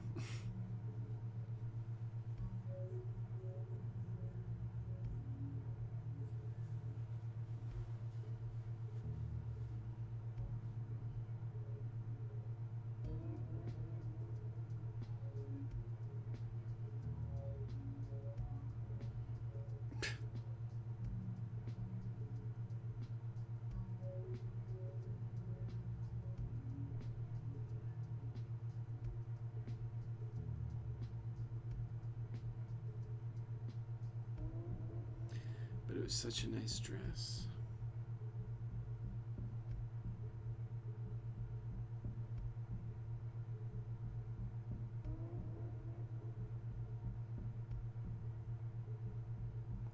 Except he wasn't.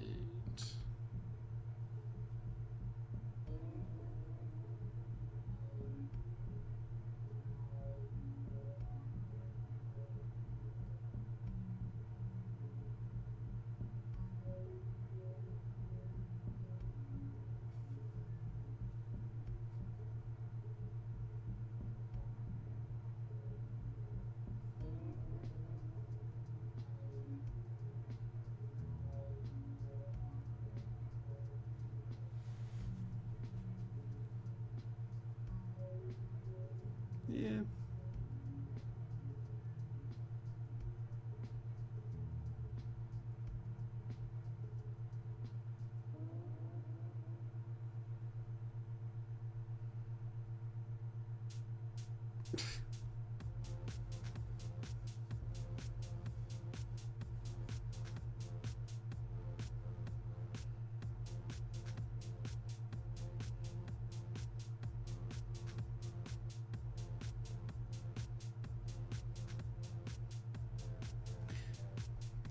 I would just assume that it's all lost and move on.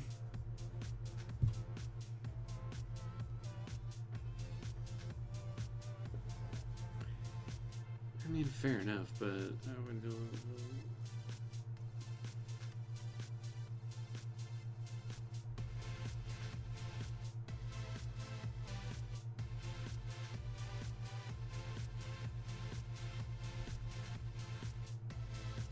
Oh, look how far they've come. They were punching each other in the face earlier.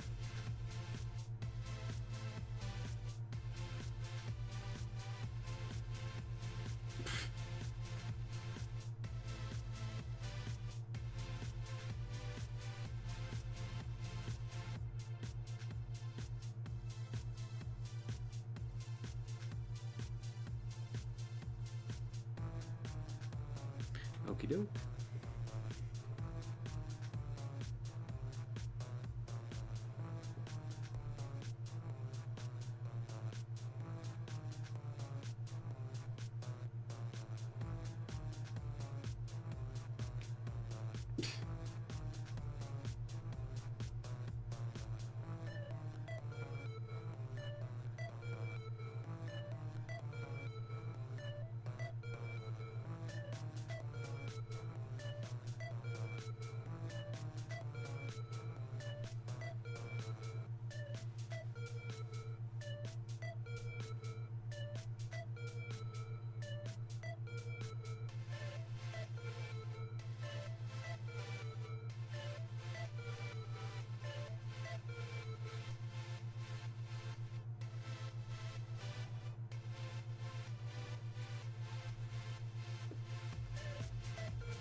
I kind of do too. Unfortunately, we don't. At least not yet.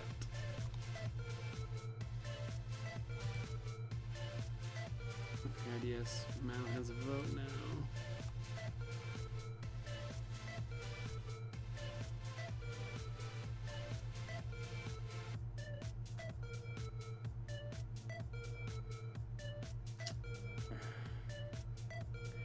This scene also kind of broke my heart. I was like, what the fuck is this bullshit?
I mean, she really didn't break his trust.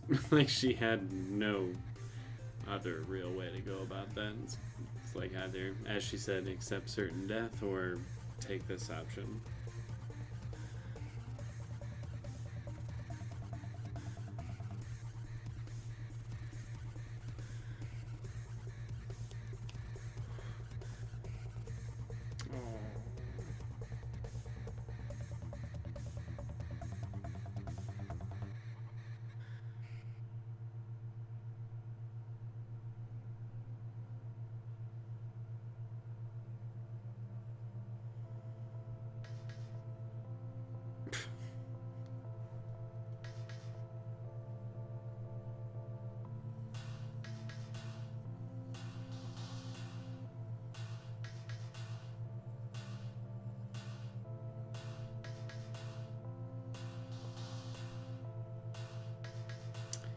It really is, Remy.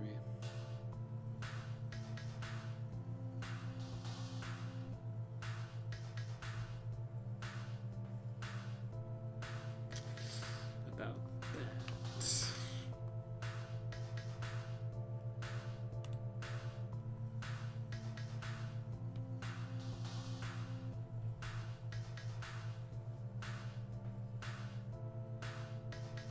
And look what we have right here.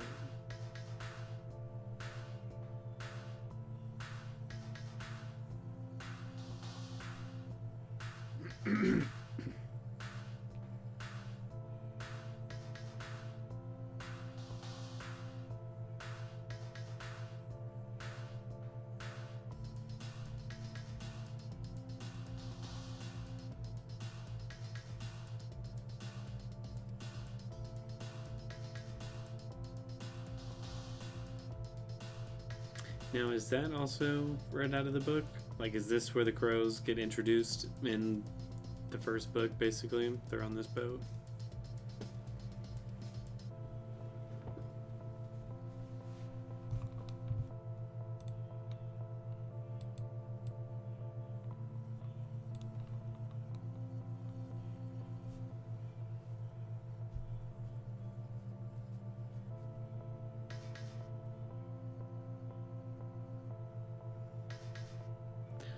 We'll see how long that lasts. I imagine not long.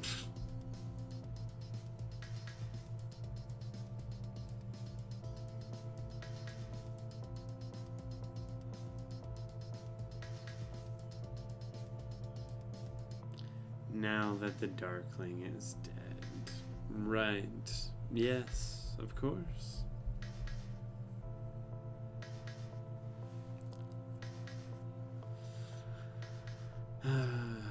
I imagine this must be from the book as well, though, that he can just, like, summon shadow creatures at will, which is not good.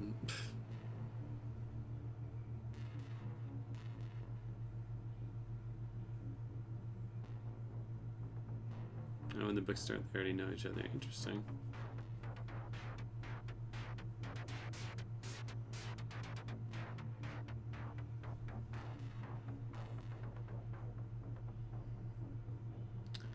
That's gonna be a problem.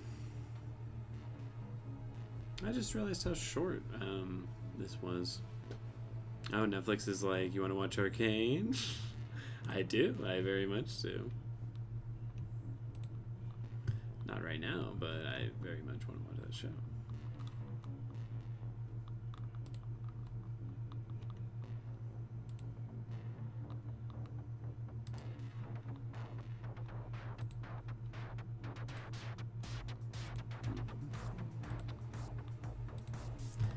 Yes, I really liked that finale. It got me very invested, excited in a potential season 2, which I believe they said they already started filming, so we're gonna see what it's all about. I imagine either towards the end of this year or early next year. And based off the first season, like I said, the first half, the first 4 episodes, I was like, it's a pretty, not a slow start, just a cliche start. It seems at first glance like it's not going to be something really, really memorable. But then I think it really becomes that in the second half of the season. Or at the very least, gets you much more invested in what's happening.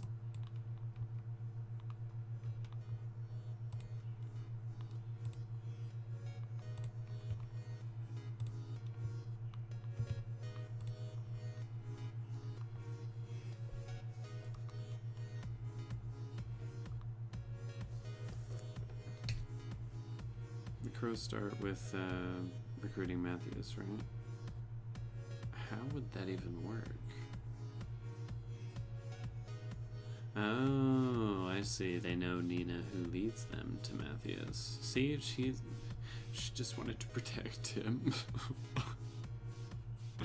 That scene pissed me off so fucking much, man.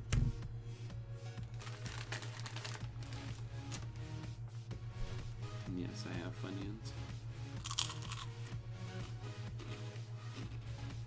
I know you're jealous. The power levels escalated like the last airbender, so it's dry. No, yeah, definitely.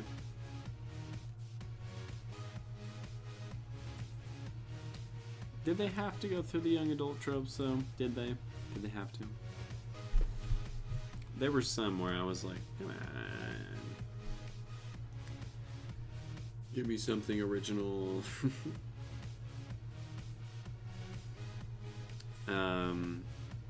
But yeah, in that last episode in particular, I feel like they did a good job wrapping up certain stories well enough, and also setting up plenty for, you know, the future.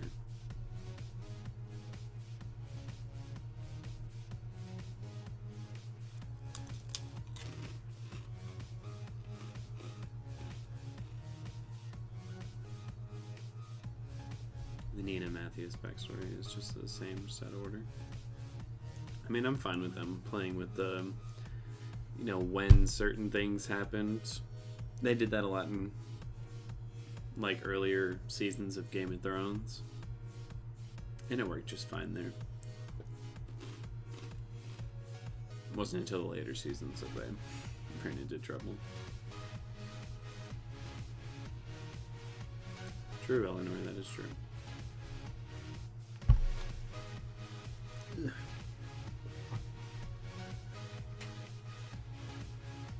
Hey Vera, unfortunately we're like pretty much right at the end of this, but I'm down to go into more of the review section. But yeah, the writing for the season as a whole, like I said, first half, second half, great. It's mostly just that certain characters don't become really, really engaging or interesting until that second half. Do you guys know when the new season will start? I was just talking about that. I know they started filming in January, so I would imagine the end of this year is when the new season will drop. If not then, maybe like early next year. It depends. COVID has slowed things down considerably in some regards, so Might be longer than that. We'll see. More Zoya since she is over her bitch face. I mean, I don't think that's necessarily true, but she does seem like she's over her simp phase for fucking Kerrigan, which is awesome. I really like that.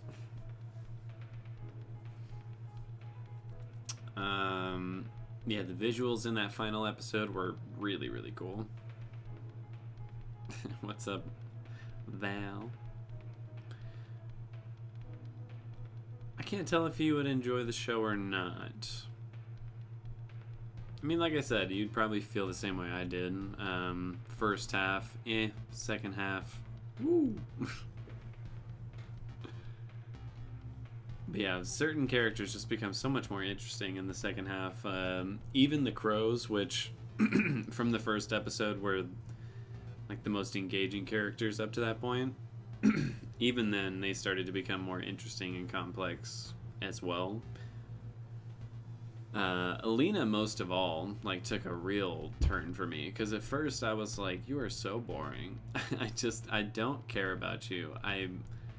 I'm sorry, I don't mean to be rude, but there's just nothing about you I find compelling. And then that flipped around quite a bit towards the second half. College got a girl binging everything. If it has anything to do with witches or magic, I'm game. So what do you think of Multiverse of Madness then? More like no longer a bitch to be what you like face. I guess that's true. I'm cool with that.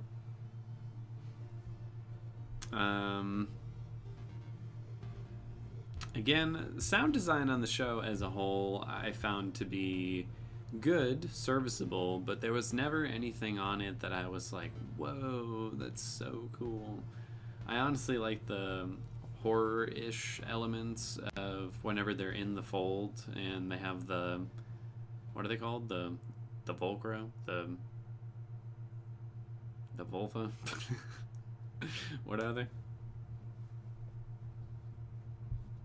But anyway, the sounds they use for all that, I think are quite good. But in terms of the score and everything, I'm like, it's good. It's alright. I know you weren't gonna like, because I didn't. I enjoyed it more than you did by the sounds of it, because I did enjoy Wanda, but besides that, they could have kept it. See, I just didn't like Wanda. That was like the main thing I didn't like. I'm like, you fucked this character up, dude. Did not understand this character. The Illuminati fight scene was the highlight of the movie. It kind of was for me too, just because I was like, whoa, this is cool. And it was brutal as fuck, and I was like, nice. But anywho, acting on the show for Shadow and Bone as a whole was also quite good. In most cases, I would say it was either serviceable to very good. I don't think there were any performances on the show that were like super stand out to me. All the way through to the end, I was like, I don't think anyone's doing like an amazing job. But I do think they're doing a very good job.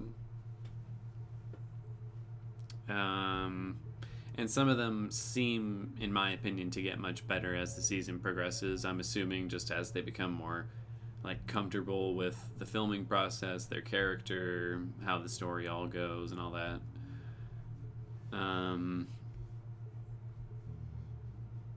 Already mentioned it before, but the costumes and like makeup of the show are astoundingly good. I love the costumes on the show. Again, the Eastern European kind of Russian influence that a lot of the costumes have is very, very cool. I like that they use colors to kind of distinguish the different Grisha. Again, that's sort of tropey, very young adult novel like, but it's nice for stupid people like me who need a visual clue as to like what people's abilities are, basically. Only thing I didn't like about Wanda was that she could have went out peacefully and just told her variant what happened. It could have been co-moms. Honestly, they could have, because apparently no Vision was around.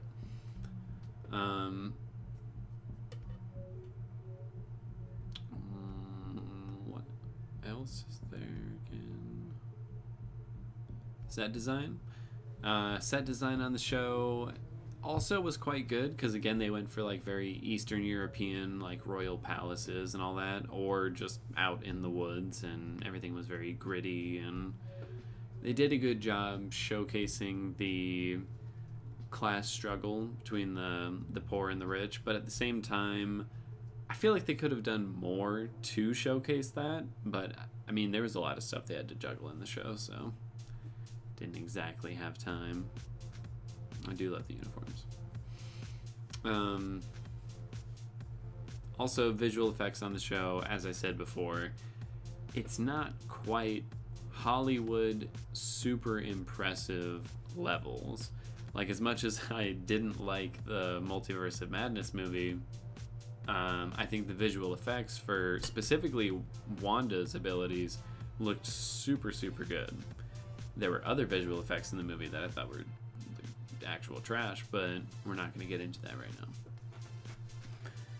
now. And in this show, there are so many moments where I'm like, it's so close to being that level, but there's always something about it that just kind of holds it back, that makes it feel just a little fake, and therefore pulls you out of the moment just that teeny tiny little bit. But it's still very good. It's clear they definitely put a lot of money into the show. With Netflix having their, very public money problems at the moment, I'm curious to see how much money is going to be spent on the ad campaign for this next season. If any money is going to be cut from what might not be filmed yet. And what might happen with season 3. So, yeah, all things to consider going forward.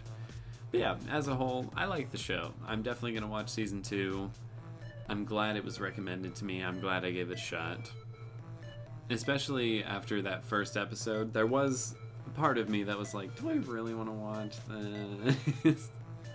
And I'm glad I stuck with it, because it is a good show. I would recommend it to other people to at least give it a shot. So thank you all for joining me. I'm gonna get out of here. I got a lot of stuff to do before I gotta go to bed, and I got work tomorrow.